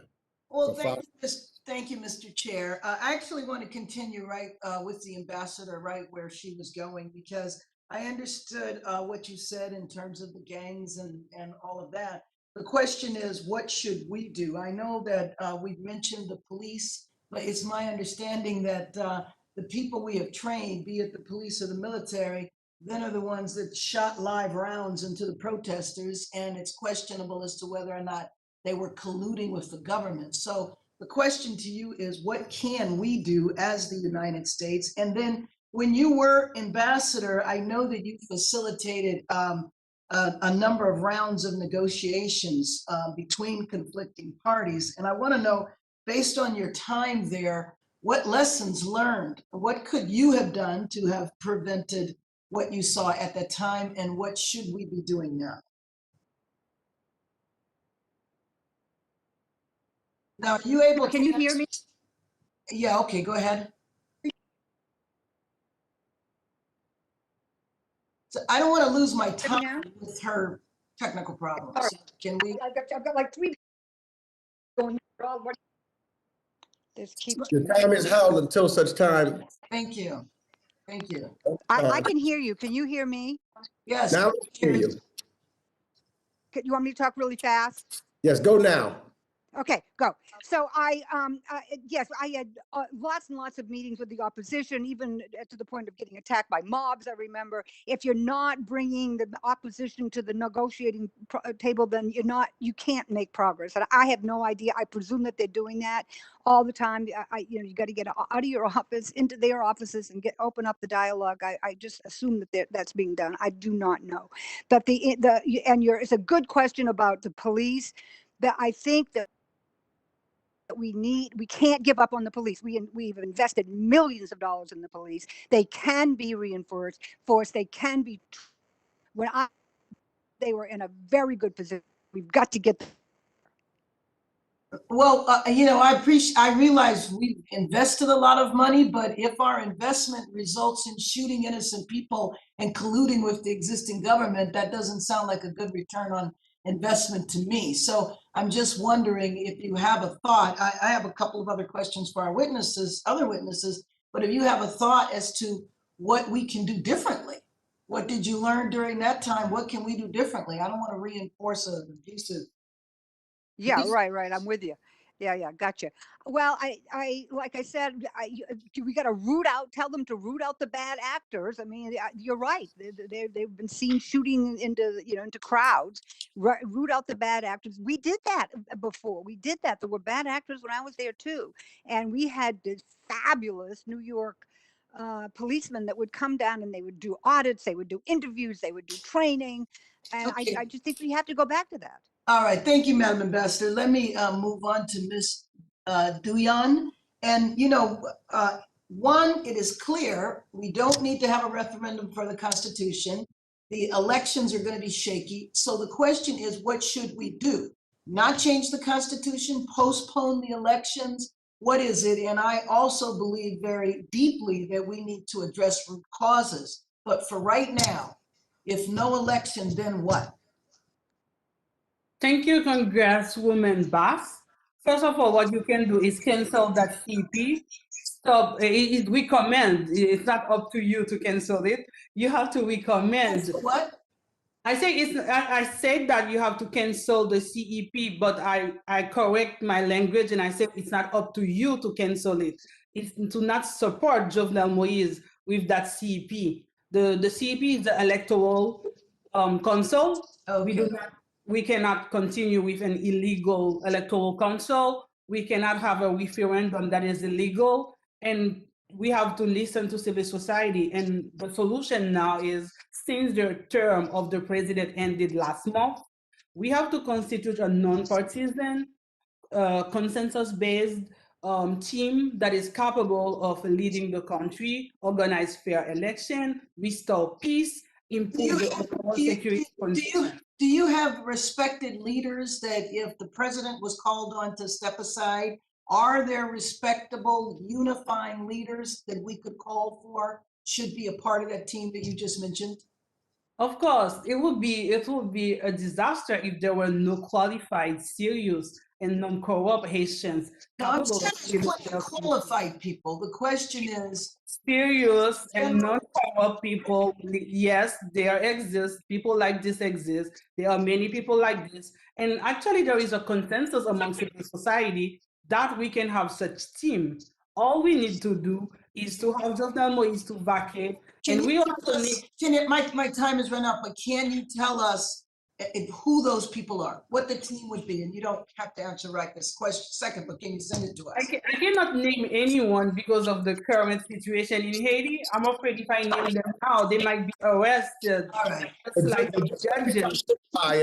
The gentlelady's time has expired. I now recognize Representative Andy Barr from Kentucky for 5 minutes. Thank you, Mr. Chairman, and I really appreciate your leadership on this issue and bringing this issue to the attention of our committee. It's such an important issue, and I represent in Central Kentucky a faith community that has invested considerable time and resources in mission trips to Haiti. They bring back beautiful stories of wonderful people, yes, impoverished people, people who are struggling, but wonderful people who deserve better. And so many churches around this country have sponsored mission trips similar to those of my constituents, and we want the best for the people of Haiti. And the very regrettable track record of human rights violations and violence and corruption is obviously something we're all interested in. But let me start by asking Ambassador White kind of a fundamental question, which is, aside from the obvious humanitarian interest that we have in improving the conditions in Haiti, what would you say is, if any, the strategic national security interest of the United States in that country? And is it the historic connection between Haiti and Taiwan and potentially countering a Chinese Communist Party Belt and Road Initiative in Haiti? Yeah, well, that's a real possibility. But I think more to the point is that if we don't develop Haitians and give Haitians a decent quality of living, including getting them something to do, employment and basic health care and human rights, that we're going to find them on our doors in huge numbers, and we just can't afford to do that. Let me ask you a question about the comment that you made. I really appreciated, Ambassador, about conditionality with foreign aid, and Mr. Connolly's recitation of American history with respect to Haiti. The American people, American taxpayers, not just in terms of these mission trips, but the taxpayers deserve substantial credit and generosity here. What I'm reading is, just since the earthquake alone, the United States taxpayer has invested $5.1 billion, and since 2011, USAID $1.8 billion, $100 million in 2020 alone. I would just argue, and Ambassador, I invite your feedback, if U.S. foreign aid was the answer to Haiti's many problems, then those problems would have been solved a long time ago. I mean, there's absolutely no shortage of American and international funding here. It's just been so badly mismanaged and subject to corruption. And so please amplify your testimony about the critical importance of conditionality associated with any additional taxpayer investment in Haiti in terms of anti-corruption efforts. Yeah, people use a lot, and I must say that after the earthquake, we had about $2 billion after the earthquake. It killed 300,000 people. I mean, everything was gone. The roads were gone. The airport was gone. And I mean, people kept saying, but you had $2 billion. And I said, I needed $20 billion to rebuild the nation after an earthquake of that size. So although it looks like a tremendous amount of money, it's, to rebuild from nothing, believe me, we did a fantastic job. We did get Haiti together again. 50% of Americans gave something out of their pocket to help make that happen. And by the way, those NGOs get a bad name in Haiti. Thank God for the religious NGOs who are doing a fabulous job down there.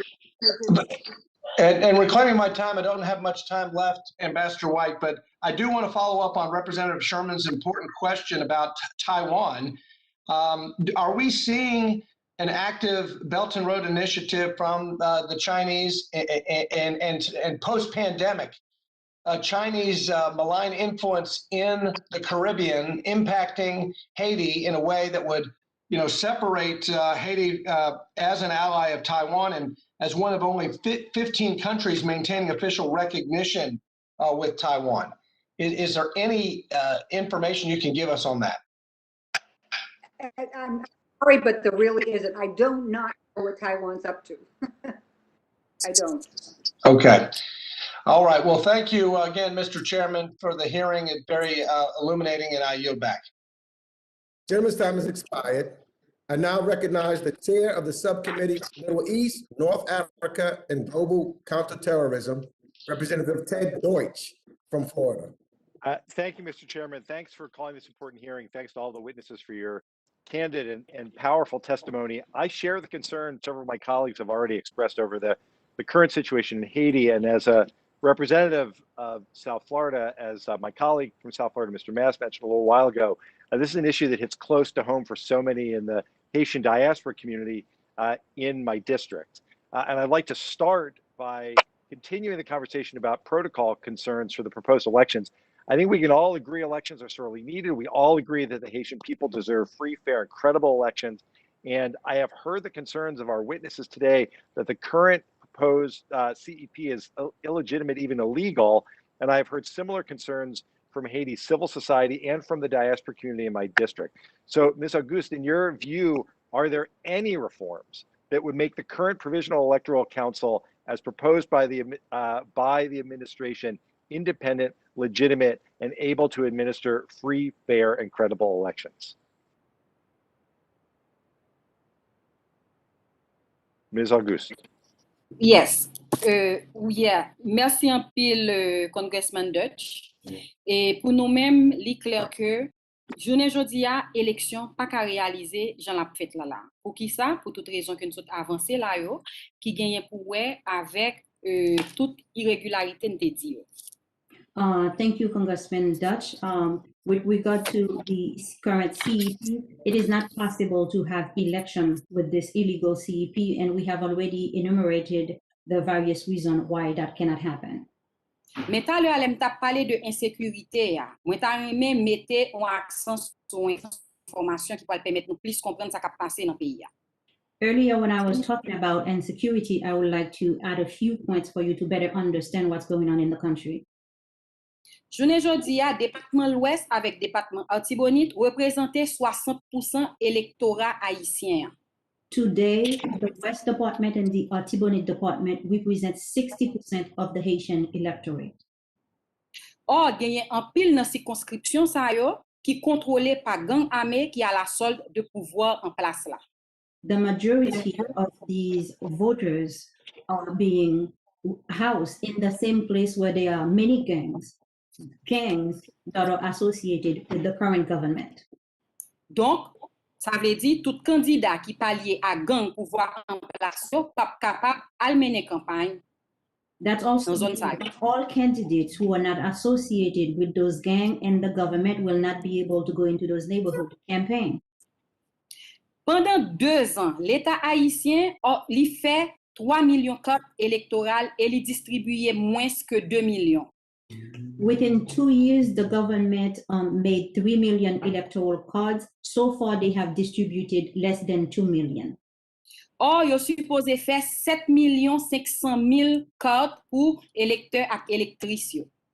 They were supposed to have done 7,500,000 cards for the voters to be able to participate in the election process. Si élection prévue pour août 2021, si élection prévue, excusez-moi, pour novembre 2021, ça veut dire qu'en août 2021, il faut que fin distribuer toutes les cartes. If we are saying that election will take place in September, that will mean in August, all the electoral cards have to be distributed. Ça veut dire que c'est un bagage qui est impossible, l'État haïtien pas capable faire. It is virtually impossible within the current situations for the Haitian government to realize that. Et enfin, c'est lui-même. Ms. Auguste, Ms. Auguste, I appreciate that. I just have a bit, excuse me, a bit more time. So let me just, if I may, thank you. And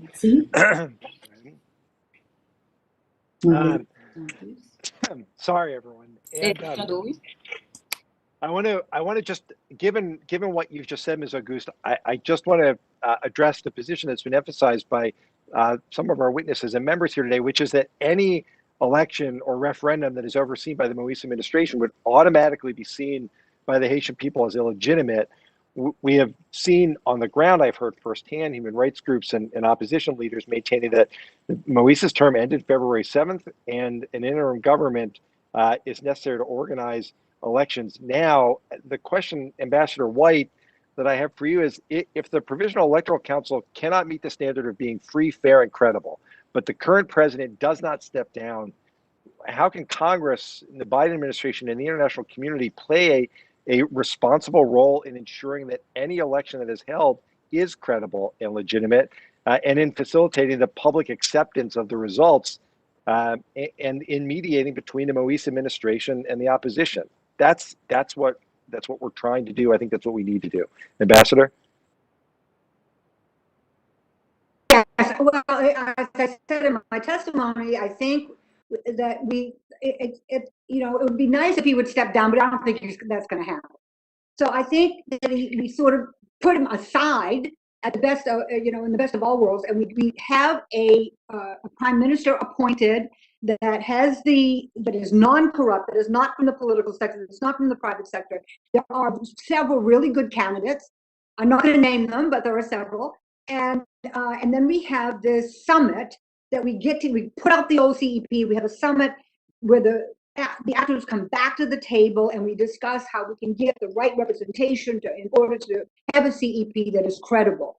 I mean, that is one solution that I can see happening within the very near future. I think the problem with transitional governments is then we're in that mess again, and that slows down everything again. It's not that in fact, I wrote a piece, or I talked to a piece in the New Yorker a couple of years ago when I said, I think that's exactly what we need. But I think right now we could use the prime minister option. Thank you very much. I think my time has expired. Thanks, Ambassador. Thanks to all the witnesses. Mr. Chairman, thanks for this very important hearing today. I yield back. That is right. The gentleman's time has expired. I'm going to, after I recognize the next member, I'm going to ask Representative Levin to chair the meeting briefly, as I have to step away to another briefing. But I shall be back shortly. But Representative Levin will chair. I now recognize Representative Greg Steube of Florida for 5 minutes. Thank you, Mr. Chairman. My questions are for Ambassador White. Haiti's porous border with the Dominican Republic is extremely vulnerable to illicit trade. Haiti's maritime borders also remain virtually unregulated, which contributes to economic insecurity. How can the Haitian government increase customs control at its borders? Oh boy, a good question. Very good question. We worked so much when I was there, and we were making progress.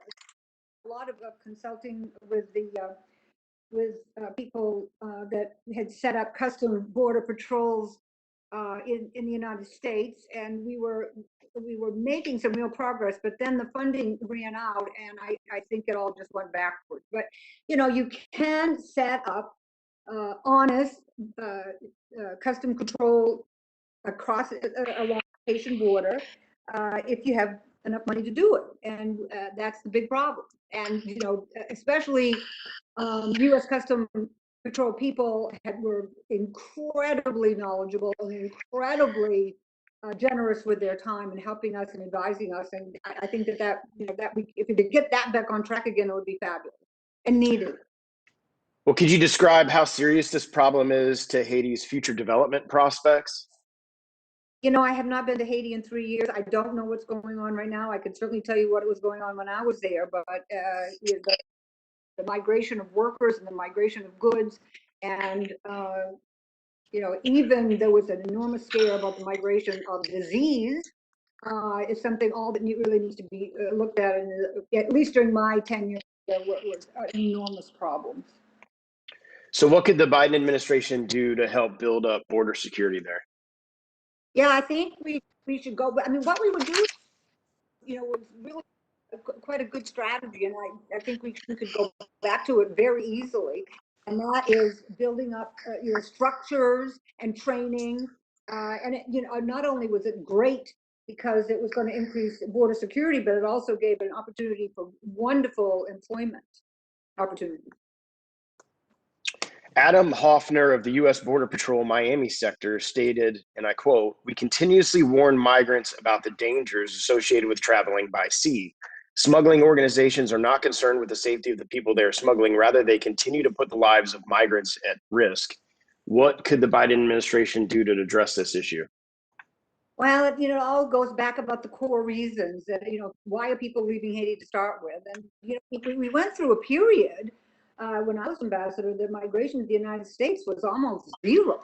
It was very seldom, and that's when we were having a lot of development dollars and we were pumping a lot of money into the economy, and lots of jobs were opening up. And and we were paying people to move the rubble and make new roads. And so if Haitians, the whole answer is that Haitians don't want to migrate. Okay, if there's any Republicans, I'm happy to yield time if they want more time. If not, I will yield back to the chair.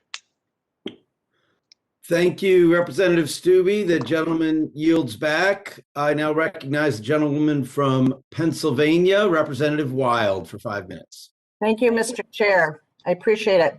I'd like to direct my first question to Ambassador White. And, we've been hearing a lot of frustration about the current state of things and money that continues to flow to Haiti and so forth. But I want to take a little bit of a historical tour with you. In 1825, France used the threat of military force to force Haiti to make massive financial payments with interest as a price for their independence, including the value of enslaved people freed. In today's dollars, the amount Haiti was forced to pay for its freedom exceeded $20 billion. So my questions to you are these, and I'll tell you my questions and then you can answer them in whatever fashion you wish. I'd like to know what the impact of these payments was on Haiti's development, and whether you believe that it's difficult to accurately assess Haiti's current structural challenges without factoring in that history. And I'd also like you to address the fact that in 2015, former French President Hollande acknowledged a moral debt toward Haiti, but I believe the debt is very tangible. And I'm wondering what you think France's responsibility is here, and whether we and other members of the international community should play a role in urging the French government to seriously address this issue.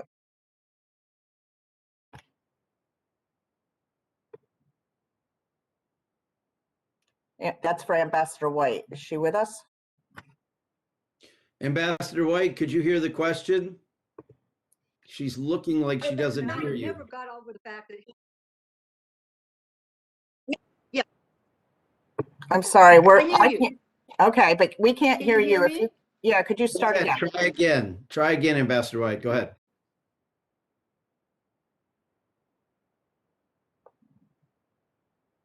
Okay.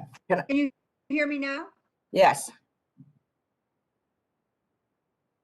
Can you hear me? I'm not on mute. I can hear you. I'm not on mute. Mr. Chair, can I reclaim a little bit of my time relative to go ahead. Ambassador, we can hear you. Go ahead, please. She can't hear me. Can you? Let me stop the video. Okay. Did you hear my question? How can you hear? Yeah, I was always shocked. Yes, I did. Okay, go ahead. Yeah, so I was always shocked that Haiti was actually made to pay those reparations. It was amazing to me. And interestingly enough, the French had played a role in Haiti, but they don't play a big a role as you always thought that they probably would. During my time in West Africa, the French were the major donors and the major players in West Africa, and that's where their major international interest in the third world is today. So I just don't know enough about why France doesn't play a bigger role in Haiti, to tell you the truth, but they haven't for a long time. Well, in your opinion, do you believe that we should be urging the French government to address this issue? Sure. Okay. I'm going to move. I can't see the timer, Mr. Chair, but I assume I have another couple of minutes. Yeah, another couple minutes. Go ahead. Thank you so much. So I'd like to direct this to Ms. Joseph. Our immigration system has treated Haitians differently than immigrants of other nationalities in the region, particularly Cuba and Venezuela, including by limiting access to asylum. And we have not recognized historically Haitians as facing political persecution. Could you talk about how the U.S. response to Haitian migration has shaped our own immigration rules and processes? Absolutely. Thank you so much, Congresswoman Wild. The reality is we can look back, as I mentioned previously. The immigration prison system as we know it created for incarcerating Haitian refugees in the 1980s fleeing political unrest and political abuse and persecution. And as we see today, the majority of the people who have fled are directly connected with political unrest, lack of security, and also the aftermath of the earthquake, the storms, the cholera that we continue to see today.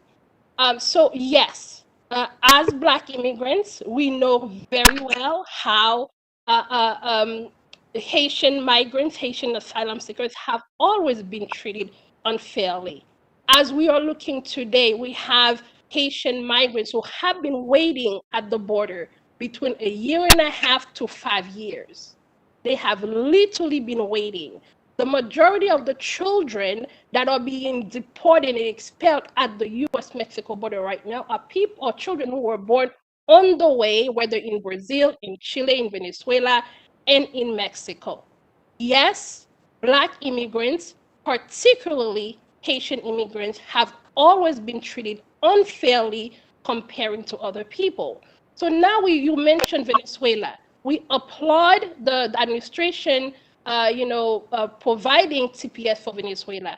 As we are looking in the middle of the unrest and chaos, political unrest and chaos in Haiti, yet we do not see a redesignation of TPS for Haiti.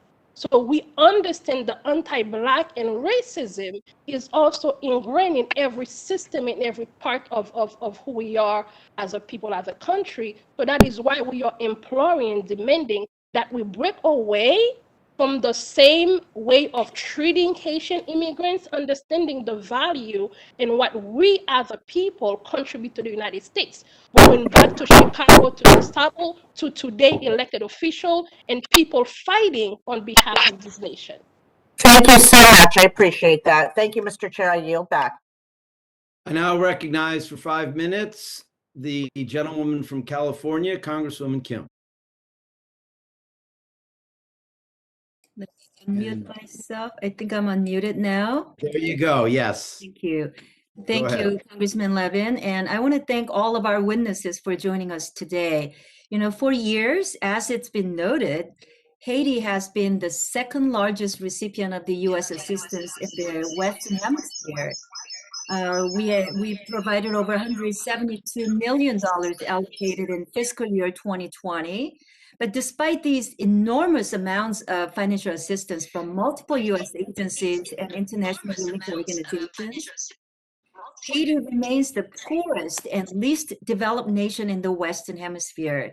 So question to you, Ms. Duan, could you provide insight as to which of our agencies is doing the most effective and efficient job in spending U.S. taxpayer dollars in raising that standard of living in Haiti? And additionally, which incentives are in need of reform or refocusing? Thank you, Congresswoman Kim. I will let maybe someone like Ambassador White comment on the work of the United States government entities, but my comment will be that many people raised this concern about the amount of money sent to Haiti in terms of development assistance and the lack of result. And I'll say that it's not about the money, the amount of money you send to Haiti. It's about how it is spent, where it is spent, who get that money to do what. And there is a huge problem with the way we allocate aid in Haiti. It doesn't go to the real project. And this is also, it wasn't with the United States government money or United States taxpayer money, but it happened with Venezuela, the Petro-Caribicans. They help us, they send us a lot of money, and that money was mismanaged, and this was like the largest corruption scandal in the country. It will happen with any other kind of development assistance fund until we send clear signal that we are fighting corruption. And this is exactly what we are doing now in Haiti. And until we do that, you can send how many, the US can help send how much, whatever the amount of money they want, the same thing will happen.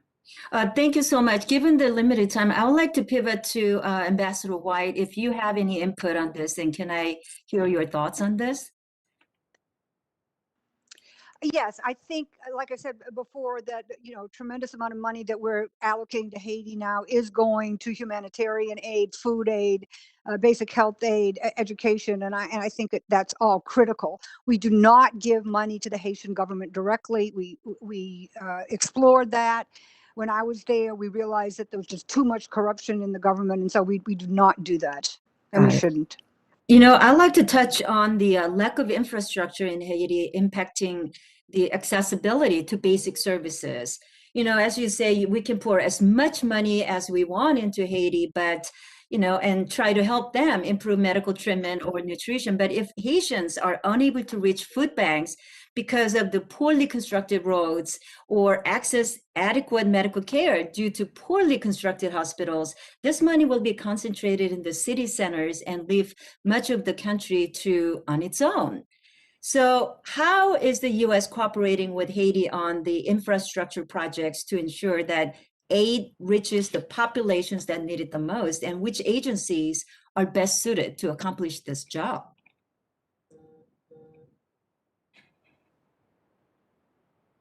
Ambassador White, or Ms. Duan? Yeah, sorry. Yeah, I didn't know if you were asking me or not. I do not know currently what is going on in that direction in Haiti. I wish I did, but I don't. When I was there, the PEPFAR money that both AID and CDC ran, was doing a tremendous amount of trying to get money to every clinic across the nation. And we had at least 200 or 300 clinics that we were working with, increasing training to the nurses, getting the right drugs to these clinics. And I don't know if that's still ongoing or not. I believe that it is, but the problem is, just as you say, even if you have a clinic in, village X, if people are having problems accessing that village, then you still have a problem. But any kind of infrastructure improvement of the roads is a multi-billion-dollar project, and there's just not enough money for that. Not U.S. Let me put money. in one more question. I know I want to touch on the human rights situation. Ms. Auguste, as everyone here has testified, that the human rights situation on the ground in Haiti is dire and unstable. The rise in violence against vulnerable populations through homicide, kidnappings, and sexual violence is clearly Representative Kim, your time has expired. It's really, do you have a very, very quick question for Ms. Auguste, like in 10 seconds? The gentleman from Florida, Mr. Stubbe, can I ask how much time he had left to yield? His time's expired, Ms. Kim. Okay, let me just, may I finish my question then? I'll come back to you if there's time at the end, but there's still a lot of people who want to ask questions. All right, thank you. That's okay. Yes, thanks so much. All right, and actually it's my turn now to ask my questions. I want to thank Chairman Meeks and Ranking Member McCall. I just can't tell you how pleased I am that the two of you called this hearing on the full committee level. I know that Chairman Series of the subcommittee agrees with me that a whole committee hearing shows a level of concern that's truly warranted for this crisis in Haiti. I want to make clear before I begin one thing for the record. I'm grateful to all the people who are testifying before us, and I know witnesses could face intimidation or threats because of your honest testimony. I have zero tolerance for that. And I request that any witness who experiences any form of retaliation for your testimony, please alert the committee immediately. Your willingness to appear and your candor are essential to our work, and your well-being is a priority for us. And I think I probably speak for every member here on that. Second, I want to emphasize that we've already made a little history in this hearing today. We have real bipartisan agreement here, which is often helpful and powerful in effective congressional input to change the direction of U.S. foreign policy.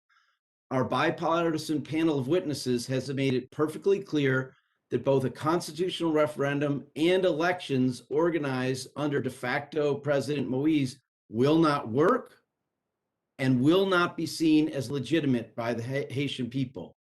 Ranking Member McCall stated in his usual straightforward way his agreement with this position. So this hearing is truly providing the basis for a new way forward for U.S. policy. The panel has already made clear that Haitian civil society broadly considers Mr. Moise's term to have ended on February 7th, 2021, that he's widely considered illegitimate by the Haitian people, that the CEP he created unilaterally is not legal or legitimate, and that Haiti needs not simply elections, but the conditions that can lead to legitimate elections. The United States needs to stop talking about squabbling between politicians and listen to human rights, business, labor, legal, and other civil society groups. These groups are actually trying to come together to create a plan that would work to restore the rule of law and a path to democracy. So following Congresswoman Bass, let's talk about the way forward. Ms. Douillon, can you briefly explain how Haiti has had transitional governments before and what a broad cross-section of Haitian groups believe should happen now? Thank you, Congressman Levin. We've had transitional government before because even in the past, elected leaders failed to organize timely election. So we had to fill the void. And we had it in 2024, we had it in 2015, and this time around is the same problem. Jovenel Moïse, despite the fact that he enjoyed a comfortable majority in parliament, failed to organize election. So now we have to replace the parliament, we have to elect local officials, and we have to elect a new president because his term ended. So a transitional government will help restore democratic order, will help improve the overall security situation and organize election. And can I just ask, I don't know if Ms. Auguste is still here, but if so, I'd like her to weigh in my last minute on whether she, if she can add to what you said or whether she agrees with you, to see if the panel broadly agrees on this. And I see, can you hear me? Okay, go ahead. Yes. Oui, bien sûr, moi entendez ou très bien. Merci en pile, Congressman Levin. I hear you very well. Thank you very much, Congressman Levin. M'a commencé par menace qu'on saute parler là pour nous dire que nous-mêmes, par exemple, dans la société civile, la militant droits mondiaux, effectivement, nous intimider de manière générale. I would like to start with the threats, especially those of us who are in the human rights community generally. Mais cependant, situation, monde qui décide mettre tête ensemble pour défendre droit yo dans la saline avec tout l'autre quartier défavorisé yo plus menacé que nous. However, the people who are living in the impoverished communities who pull themselves together to stand against the human rights violations and against this unconstitutional government are more threatened than us. Deuxième bagage moi ta remen dit c'est que nous vraiment nous-mêmes au niveau de société civile là quoi que c'est communauté internationale là qui kembe Jovenel Moïse côté lié. One thing that I would like to emphasize on is that us within the Haitian civil society, we realize that it is the international community that allows Jovenel Moïse to continue to remain at the palace. Impunité a tellement grand que, par exemple, Fednel Monchéri, yo arrêté le 13 février 2021, li impliqué dans massacre la Saline, mais yo la gueule immédiatement. The impunity is so daring that on February 13, they arrested Fednel Monchéri, who has already been cited in the La Saline massacre. They released him a few hours thereafter. Ça veut dire nous pas qu'à compter sous équipe ça parce que Jean président mixte dit là Jovenel Moïse perdu toute crédibilité devant pays devant population. That means we cannot count on this government to provide security and ensure that the population gets what they need. Like Ranking Chairman Mix had said before, the former President Jovenel Moïse have lost all credibility and is not able to govern the country at the moment. All right, I'm afraid my time has expired and I'm going to hold myself to the same rule. So if we have time later, Ms. Auguste will come back to you. And now my understanding is there are not currently any of our Republican colleagues who wish to ask questions. And that means I get to turn it over to my esteemed colleague from Pennsylvania, Representative Houlihan, for 5 minutes. Thank you, Representative Levin, and I appreciate the opportunity to ask questions. My first question is for Ms. Doyon. I was hoping to be able to dive a little bit deeper into the role that women can play in policy discussions in Haiti around governance and around constitutional reform. And how can we here in the US and in this body help to promote women's participation in the government, in the Haitian government, and in civil society? Thank you, Congresswoman Houlihan. I don't know if I pronounced it correctly. You did. And as a feminist myself, I believe women have a large role to play in Haiti politics.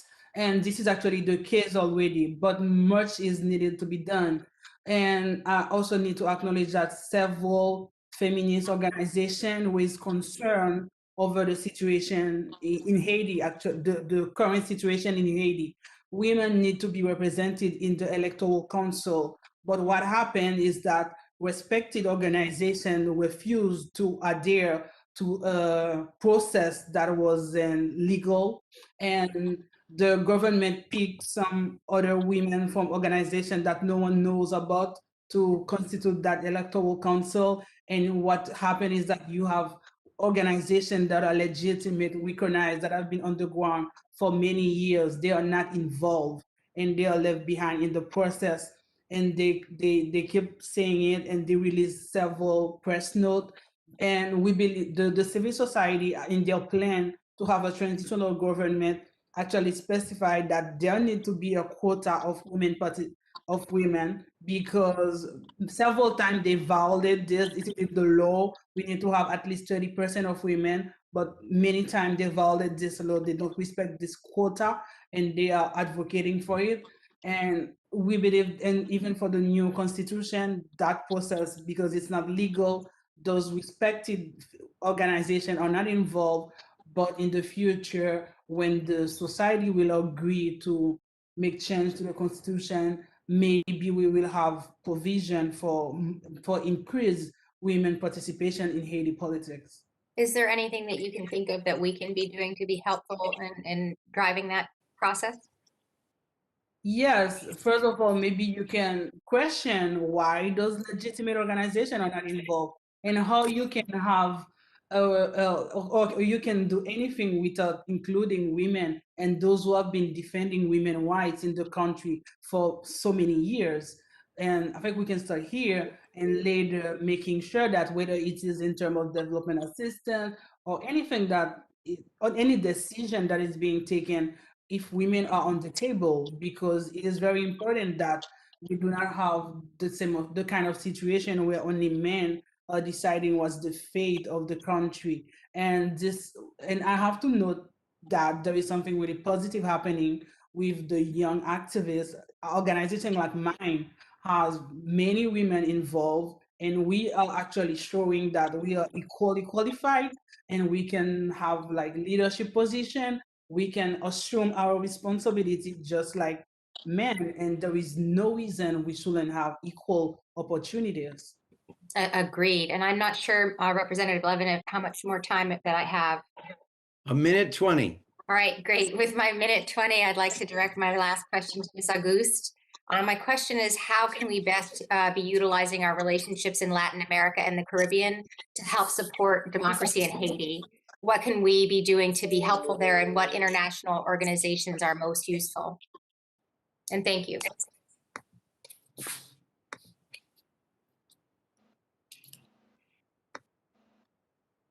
Avec États-Unis?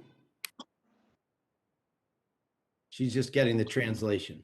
OK, merci en pile, Congresswoman Houlihan. Nous pensons que États-Unis effectivement gen en pile bagay que yo capable faire pour changer relation yo avec Haïti.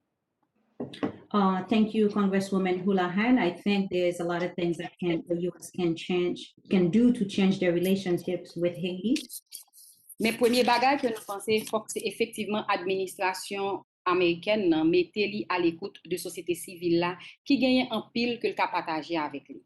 First and foremost, I think the U.S. administration needs to listen to the Haitian civil society, who have a lot of recommendations and demand that they can share with them that can be significant to the change that we are seeking.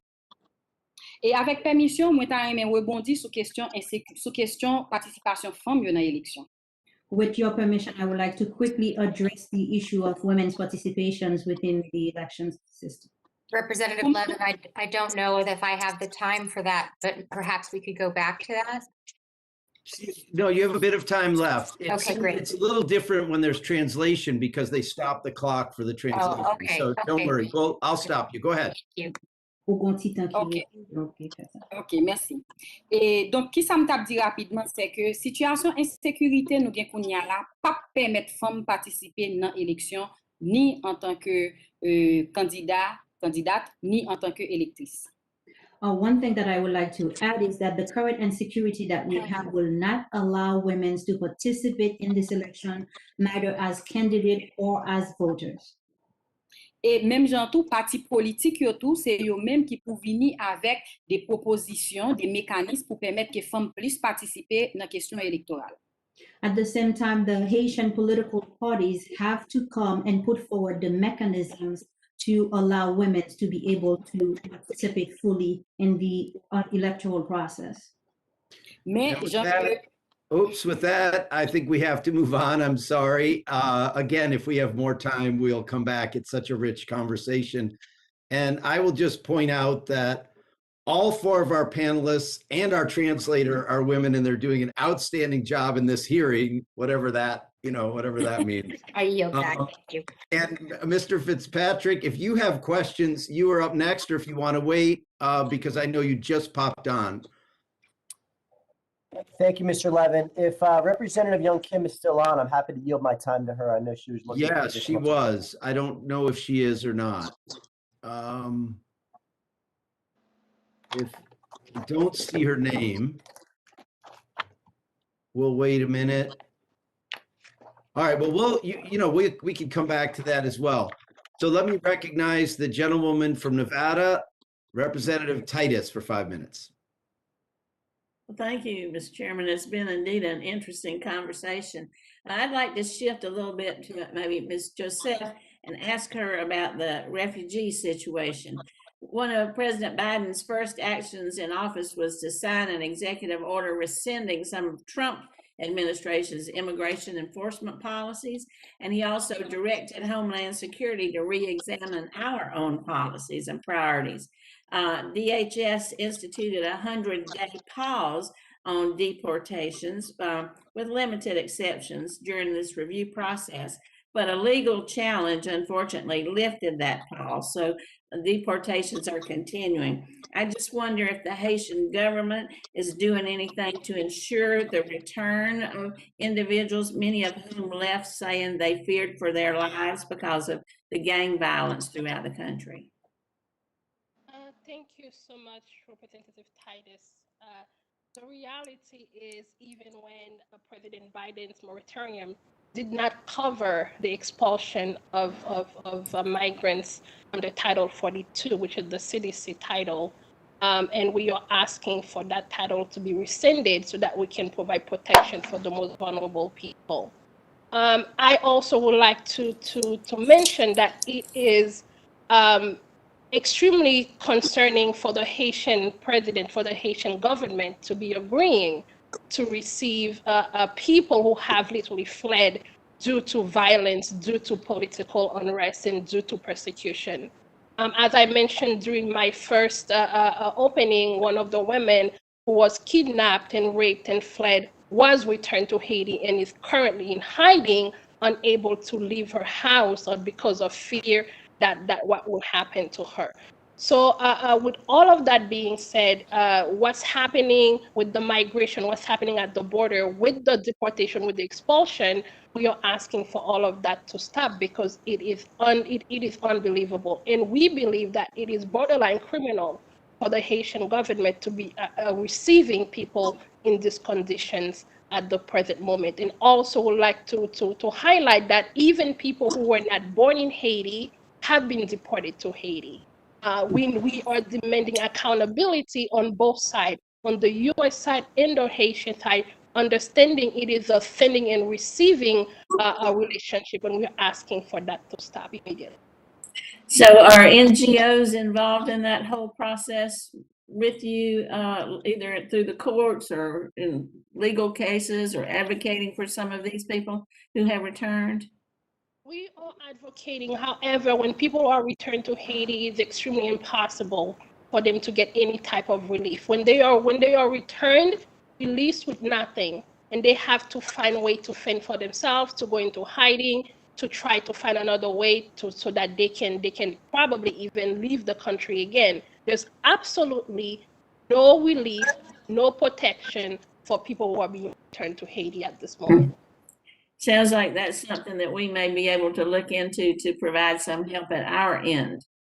We definitely have not just had look, but we must provide help in our end. We must provide, a way for people to legally, safely get protection in asking asylum. We must with designated CPS for Haiti to cover those who are here and really to make sure that we have a strong Haitian American community.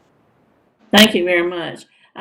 Just a little bit of time left. I'd like to ask about education in Haiti. We have the figure that 1 of every 2 Haitians aged 15 and over is illiterate. Yet we know education is the way to get out of poverty, to create a better future.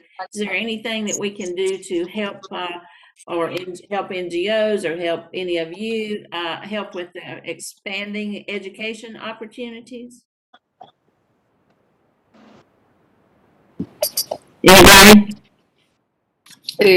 Merci en pile, Congresswoman Titus. Et effectivement, je n'ai jeudi à question éducation, même genre avec toute l'autre question de harmonie, c'est un problème. Thank you very much, Congresswoman Titus. Today, education is a problem, just like all the other issues that we are dealing with. Et effectivement, nous avons un système éducatif qui pas bail ni bon condition d'apprentissage pour Timounio et qui pas bail tout un système égal pour tout le monde gagne même accès à droit à l'éducation. The current educational system we have does not provide a good system for everybody to learn adequately, and it also is not a system that is fair to able to address everyone's problems regarding of whatever discrepancies or challenges that they may have. Mais ça qui est plus grave là en fait, c'est que nous gagnons tout un système qui est corrompu parce que gagnons l'argent qui était décidé pour te prendre, pour être capable de mettre dans la question éducation et régime PHTK nous pas jamais aucune information sur l'utilisation de l'argent ça. We also have a system that is corrupted because there was the National Educational Fund that was created by the Martelly government. Money is taking from the Haitian diaspora on a regular basis. No report has been given on that money, and it has not been utilized to assist the Haitian children who needs to be attending school. And again, I need to step in and say the gentlewoman's time has expired. But again, that answer is on such an important question. And I understand, thanks, Representative Titus. I understand that even school children now are being, at risk of kidnappings, which is just incredible. Now let me recognize my wonderful colleague from the state of Minnesota for 5 minutes, Representative Omar, for her questions.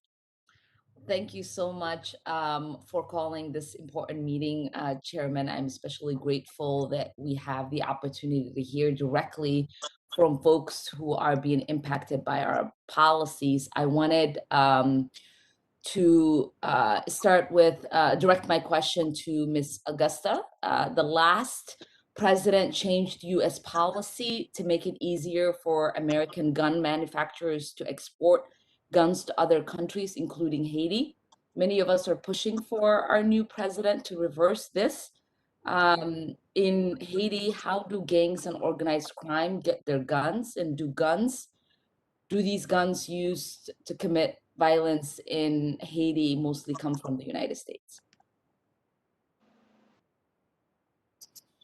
Merci en pile, Congresswoman Omar. On va commencer à répondre. I will start by answering your question. Et effectivement, gagné en pile d'armes qui rentraient sur territoire haïtien et qui sortent aux États-Unis. Yes, there are a lot of weapons that arrive on the Haitian territory that comes from the U.S. Yo rentre particulièrement dans port yo. They come through our different various ports. Mais faut que nous dit tout que y a des séries de l'autre zam tout qui rentre et qui passaient sous frontière yo, parce que je ne jodi a port yo à frontière yo c'est de véritables passoires que yo y. There are also other weapons that enter the country through our borders because both our ports and the borders are just opened. Je ne jodi a gagné yon résolution qui prend et que Haïti pas doit rentrer zam. There was a resolution that was taken that Haiti should not be entering weapons in the country. Mais malgré embargo ça, zam a monté descendre et pas gen aucune autorité qui a clairement dit combien zam qui nan men bandi armé yo. Despite the fact that there is an armed embargo on Haiti, to this day, no authorities in the Haitian government can tell us where these weapons are coming from and who's entering them in the country. Mais c'est bandi armé yo qui toujours dit que yo mieux armé yo même que même police nationale là et c'est peut-être ça nous dit que police nationale là li affaibli et c'est voulu. Merci. It is the gangs who said that they are better armed than the Haitian National Police, and that is why we are saying that the Haitian National Police is currently weakened and politicized. Thank you for your answer. And to Ms. Dion, should the United States be supporting elections in Haiti this year, regardless of the context? And in your opinion, what are the changes that election in Haiti this year? What are the chances that the elections this year would be free, fair, and legitimate? Thank you, Congresswoman Omar.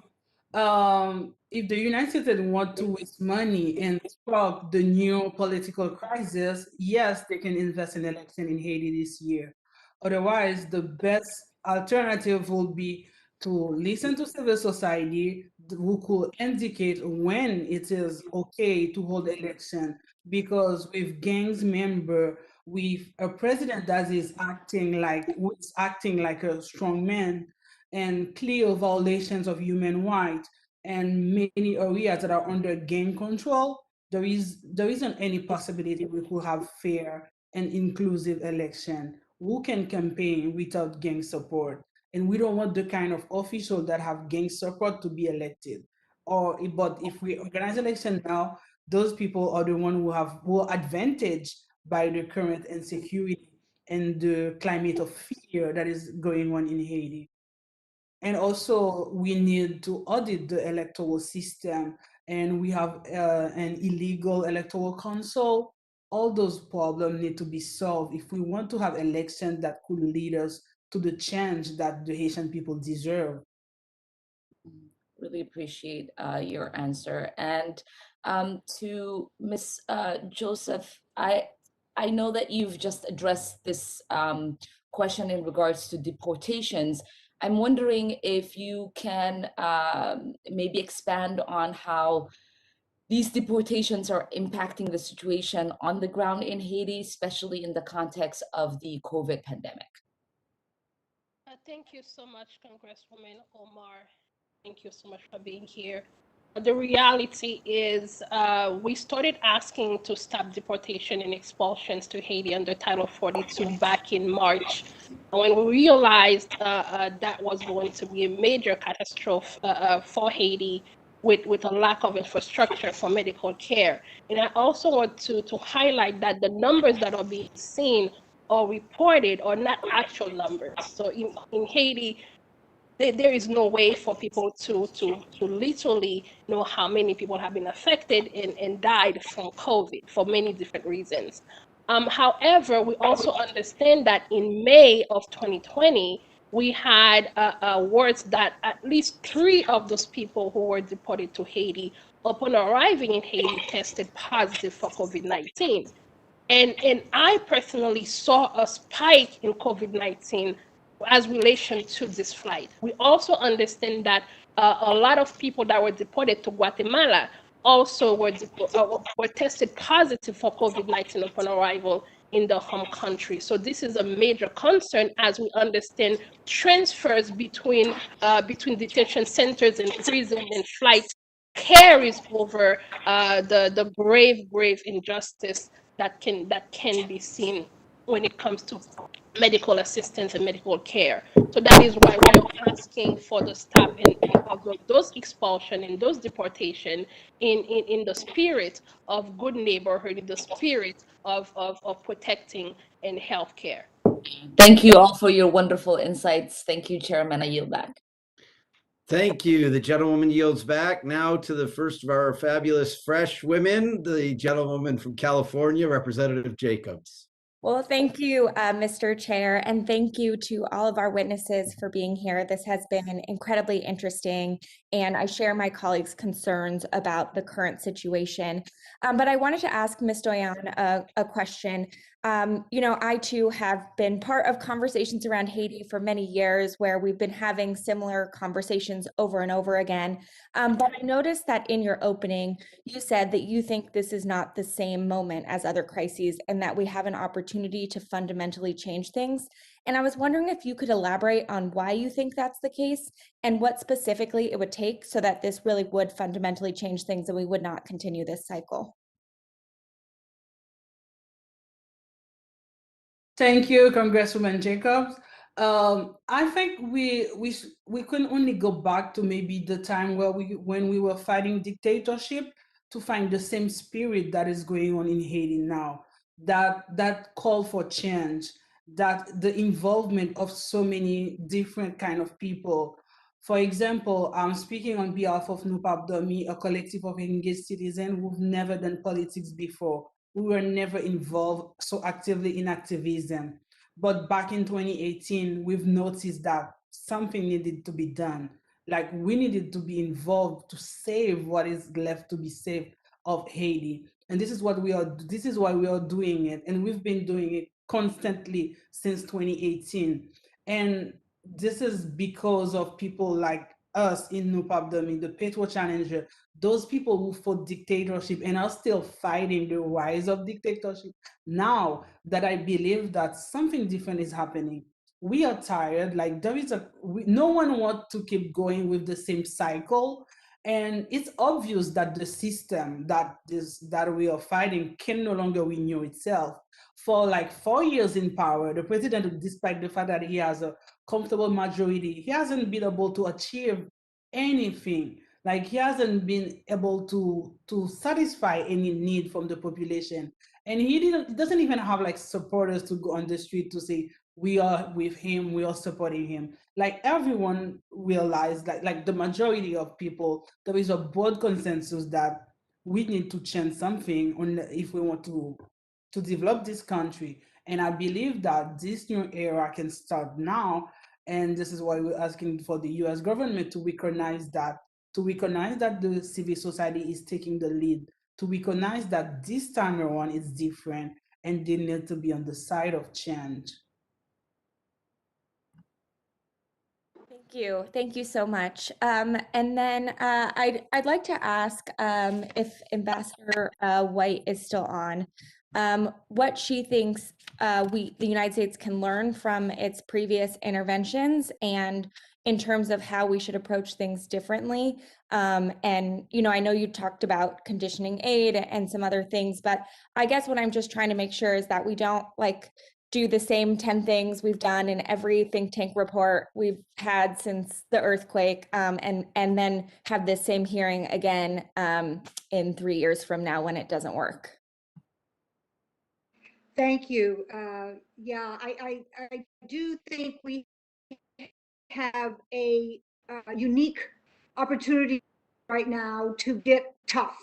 And, you know, when I look back, even during the, you know, some of the final months of when I was in Haiti, because we were going through the same, you know, the powers that there was no parliament.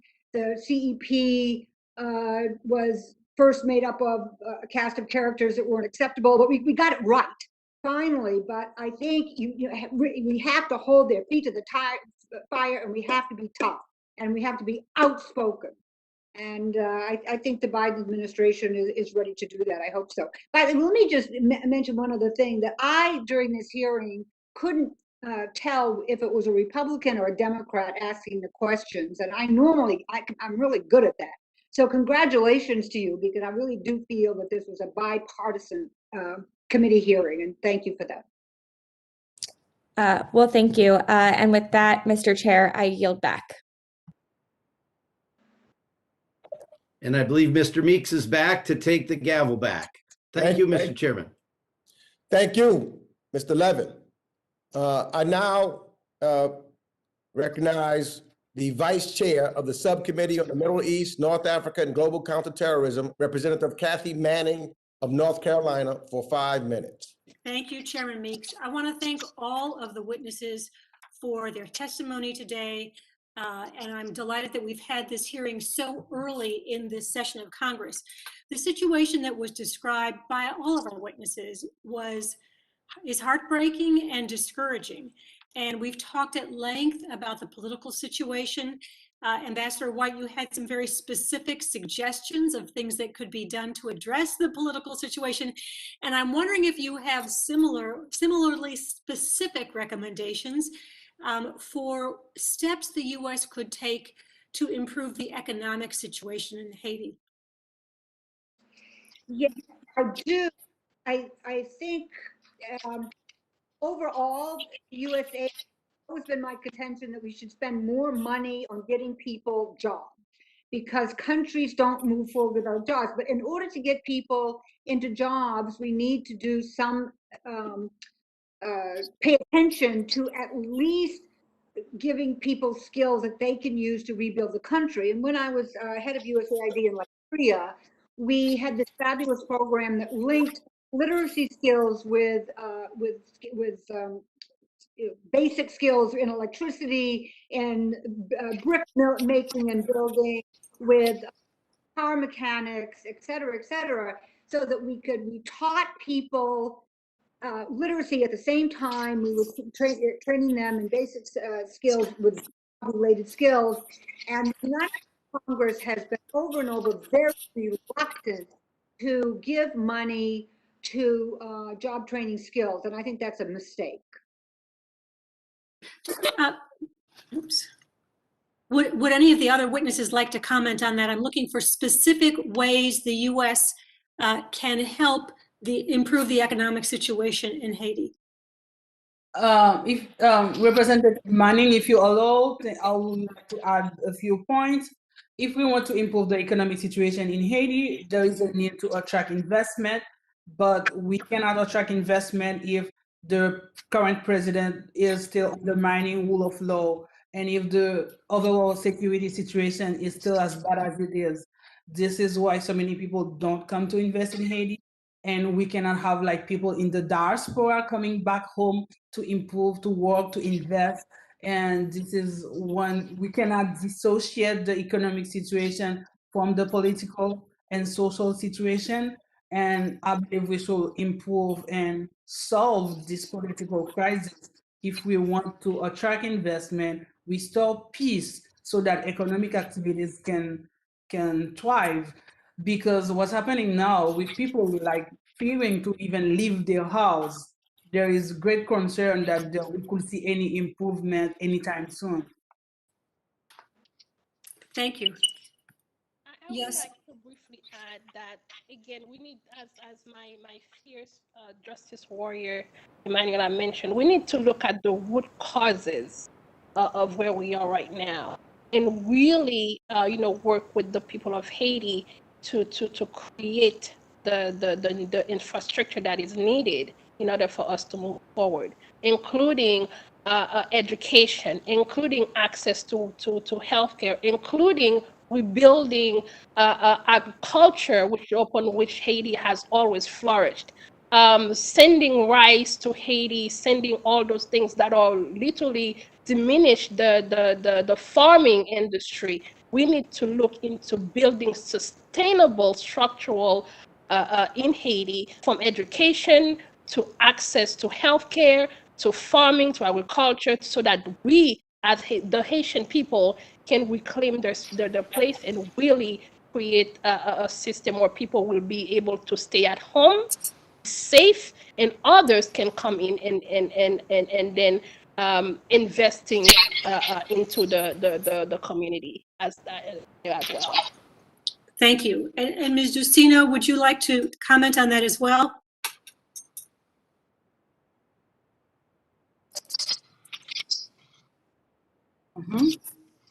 Yeah. Oui, merci un pile, Congresswoman Manning. En fait, sous situation économique pays, il est directement lié avec situation crise sociopolitique.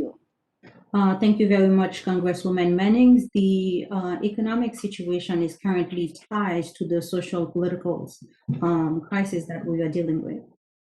Et depuis pas gain instabilité politique, pas gain instabilité économique et au contraire a gagné plus monde Jean Joseph avec Emmanuel Sodili qui pourrait vle quitter pays à aller dans l'autre pays. If you don't have political stability, you cannot have economic stability, just like my colleague Joseph and Douillon have already explained.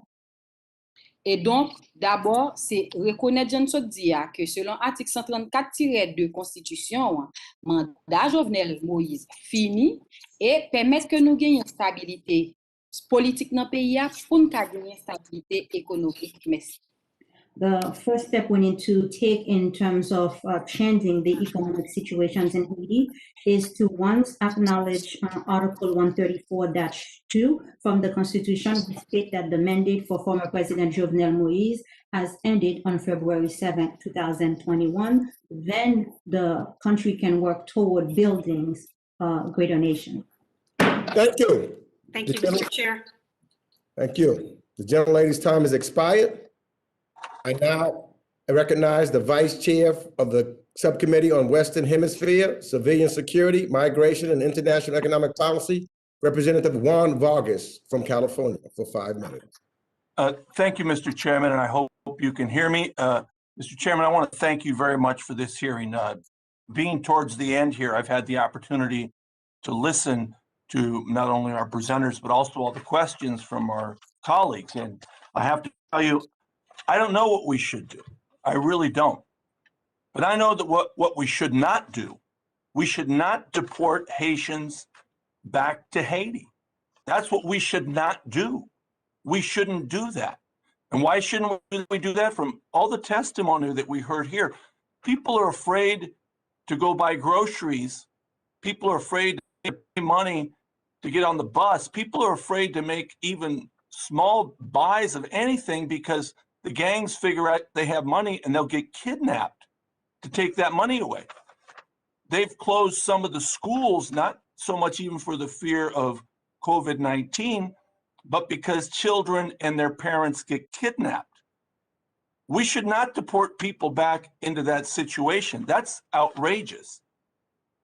The administration should allow them to stay and until the situation changes in Haiti. Now, I have to say also, in my own opinion, I could be wrong, but I think it's also discrimination. And I think it's discrimination because Haitians are Black. I think that that's a reality. I think that there's a terrible discrimination going on here and it shouldn't happen. So anyway, I think we should urge the administration to quit deporting people back to Haiti. I mean, does anyone agree with me at all? I mean, how about Ms. Douillon? Do you agree that we shouldn't deport people back to Haiti? I agree. I agree that given the conditions in Haiti right now, it's not fair and to deport people back to Haiti. And if we really want to avoid dealing with this kind of situation, like having people migrating illegally to the United States, we need to support efforts to restore peace in Haiti and make Haiti livable for the people. And I agree with that. I mean, I think we need to do all we can to help Haiti. I'm completely in favor of that. I just don't understand why we're deporting Haitians back to Haiti in these conditions. That doesn't make any sense to me. That doesn't make any sense. I know also we've been talking about how to have fair and free elections, that, you know, we can't trust the situation it is right now to have free and fair elections. I agree with that. I think that'll take some time to sort out. But in the meantime, why are we deporting people? I mean, that doesn't make any sense to me. And that's something I think that we should put pressure on this administration. This administration has the opportunity to do that. I mean, they do it for Cubans, they do it for Venezuelans, for others. Why not for Haitians? Congressman Vargas, thank you so much for Yes. making those points. The reality is we absolutely believe that it is anti-Black racism play a big part of why people are being deported to Haiti. And also the fact that we continue to see some type of support to the current administration in Haiti. And as I mentioned before, it is borderline criminal for both, the U.S. sending people and for Haiti to be receiving people. We are asking, as you have said, to provide a safe and welcoming, a plan for those people who have left, who have run, and have literally been at the border between 1.5 years to 5 years. It is unconscionable to see the condition that Black people continues to be treated, not only in the United States, but around the world. And we see a direct relation between how they are deporting people to Haiti under the rules of Title 42, which literally allow people to be tested negative before being deported based on what ICE is saying. It is absolutely no reason for the United States, after President Biden promised the Haitian American community that he was going to lead the way. We cannot continue to repeat this inhumane treatment of Haitians. It is unacceptable. Amen. And I would add this too. If I live on the border here in San Diego, the discrimination that goes on also in Mexico when Haitians arrive here also is terrible. The discrimination that they face in Mexico when they have every right to present themselves at the border and say, I'm here for asylum and apply for asylum. Anyway, but I hope we can do something about this, Mr. Chairman. Thank you. I yield back. Thank you. The gentleman's time has expired.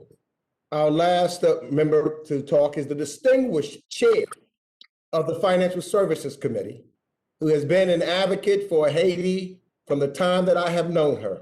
And that's why she spent the time here today, the Honorable Maxine Waters. You're now recognized for 5 minutes. Thank you very much, Mr. Chairman. I am so pleased for the leadership that you're providing on this issue. I'm a friend of Haiti, and I've been for years, and I've been through some of the better times, but all of the worst times. I know Andy Aped, and I know he's down there exploiting the people still. I helped to get Guy Philippe put in jail, and Toto Constant that they've sent back here to the United States, who we should have kept here. He was the death squad leader under Cedras when that coup d'etat took place. I've been with Aristide. I rented a plane along with Randall Robinson. Remember when we had Trans-Africa, Mr. Chairman, and we rented a jet and we went up and we got Aristide. And I brought him back from the African Republic that he was, Central African Republic, that he had been banished to. Now, knowing all of this, I also understand Haiti, and I understand the mulattoes elite, and I understand their relationship to some of the worst people in government. And that's who Moise and all of them work with, because they're all about the money, exploiting Haiti, and basically about the fraud and about the corruption. I get all of that. But I want you to know that, people are being killed. The last time I was there, it was April 2019, and I met with the victims of La Saline, the massacre that took place. And they told me about everything that happened November of 2018. And this was all because they were part of Lavalas. And so, that's the old party of President Aristide that was so prominent in trying to get democracy in Haiti. Someone asked today about what was going to be done or what had ever been done about the fact that the French basically piled all of this debt on Haiti and what was going to be done to work in getting that back. Well, that's one of the reasons Aristide was ousted, was because he was talking about stuff like that. But I want to tell you that there have been a lot of reports of similar massacres such as the one that was held in La Saline. I met with people whose houses had been burned down. They had no place to go. All they had was the clothing on their back. And so whether we're talking about Bel Air or we're talking about Cité Soleil, all of them are under absolute, violence that has been perpetrated on them by this president and his police force.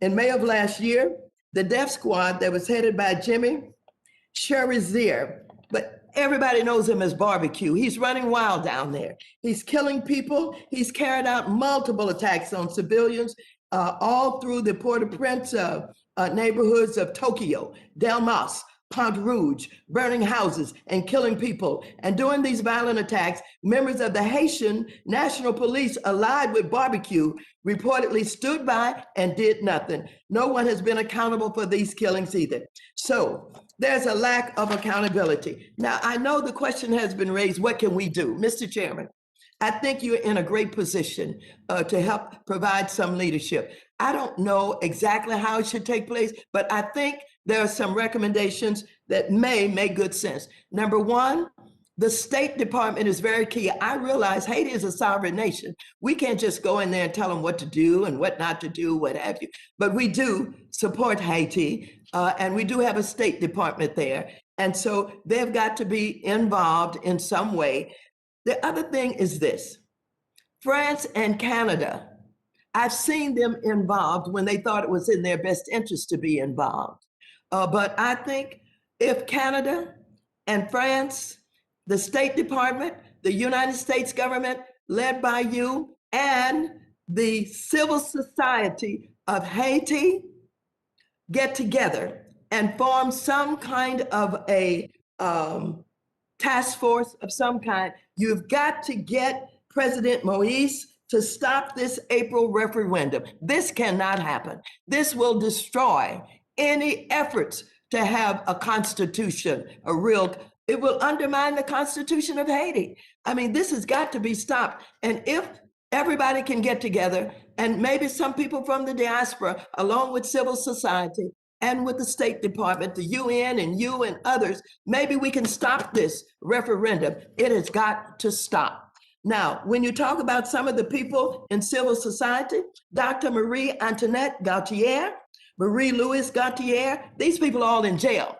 They picked them up in the middle of the night and took them to jail. Louise Bateau, and of course, the Supreme Court Justice Da Purcell. He was arrested also, but they let him go on his own recognizance. But the rest of them are still in jail, and they're talking about they're going to stay there for 90 days until they can decide what to do with them. But in response, and I don't know, but I worked with one of the past prime ministers, Sayant, I guess, was up for a while, and somehow he got kicked out by Mosaic. I don't know what he's doing. But between those of you who are here today, some of the names that I am mentioning, and with some of the people that you trust in civil society, get together, and everybody says to Moïse, you will not have this referendum. It will not take place. I think then there can be a start to deal with how to follow the Constitution, how to get a legitimate CEP, and how to go forward with elections. The ambassador is correct, Ambassador Wright. You cannot have it in this atmosphere. There's no way it can take place. And all the international interests should contribute the resources that are necessary at the right time, stopping this referendum and making him step aside. You know, he is the president, but if everybody comes together and say, you cannot do this. That's not kicking him out as president, but the people will do that when you get the elections going and you have them step aside and stop the referendum. And so I just wanted to add that I love Haiti. I will visit Haiti with my friends, and I know that this is not political, but I'm Lavalas. That's it. That's what I've worked with. I love President Aristide. He is building a university there that is educating doctors and lawyers, and it's fabulous. When I was there was over 500 or 600 graduates that were coming from that university. We can do this, but we've got to come together with all of the interests. We've got to stop him in his tracks. We've got the international community to come together and supply the dollars and move with an election in an atmosphere where people won't be killed. And with that, I know that I've taken up enough time. I'd like to submit for the record a letter that I sent to U.S. Ambassador Michelle Sisson that was signed by 14 of us, and an op-ed that I wrote in the Miami Herald entitled Haiti's President Jovenel Moise's shameful assault on democracy. And I'd just like to say that include CARICOM in that group of people who will get together. So that was 3 letters that I have sent. Thank you, Mr. Chairman. I'm going to follow your lead. I'm going to do what I know you can. I'm support you in what I know you can do. And I think you have to take the leadership in having to bring this group of people together. As I said, civil society will be central to that. But all of these others who play a role, I think we can force him to step aside while we get together to plan an election. Thank you so much. I yield back the balance of my time. Thank you. The old lady's time has expired. All questions have now been had, and all questions are now concluded. I now call upon Ranking Member McCall if you have any comments before we close.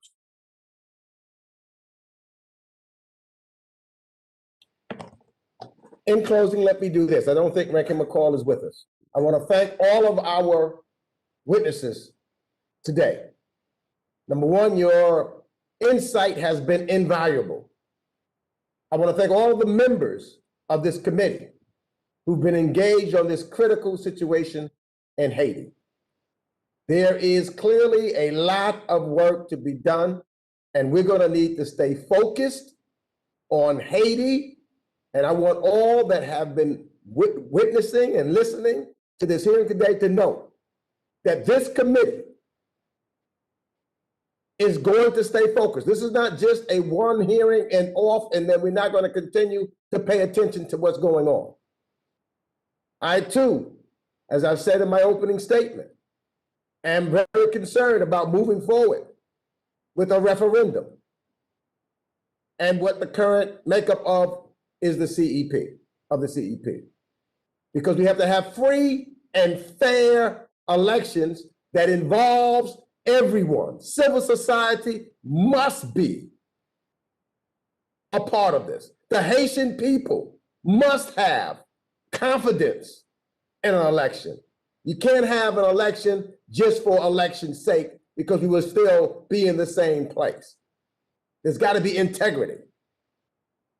So this committee will work with the State Department and the administration, bringing folks together so that we will know that there will be a change on what's going on.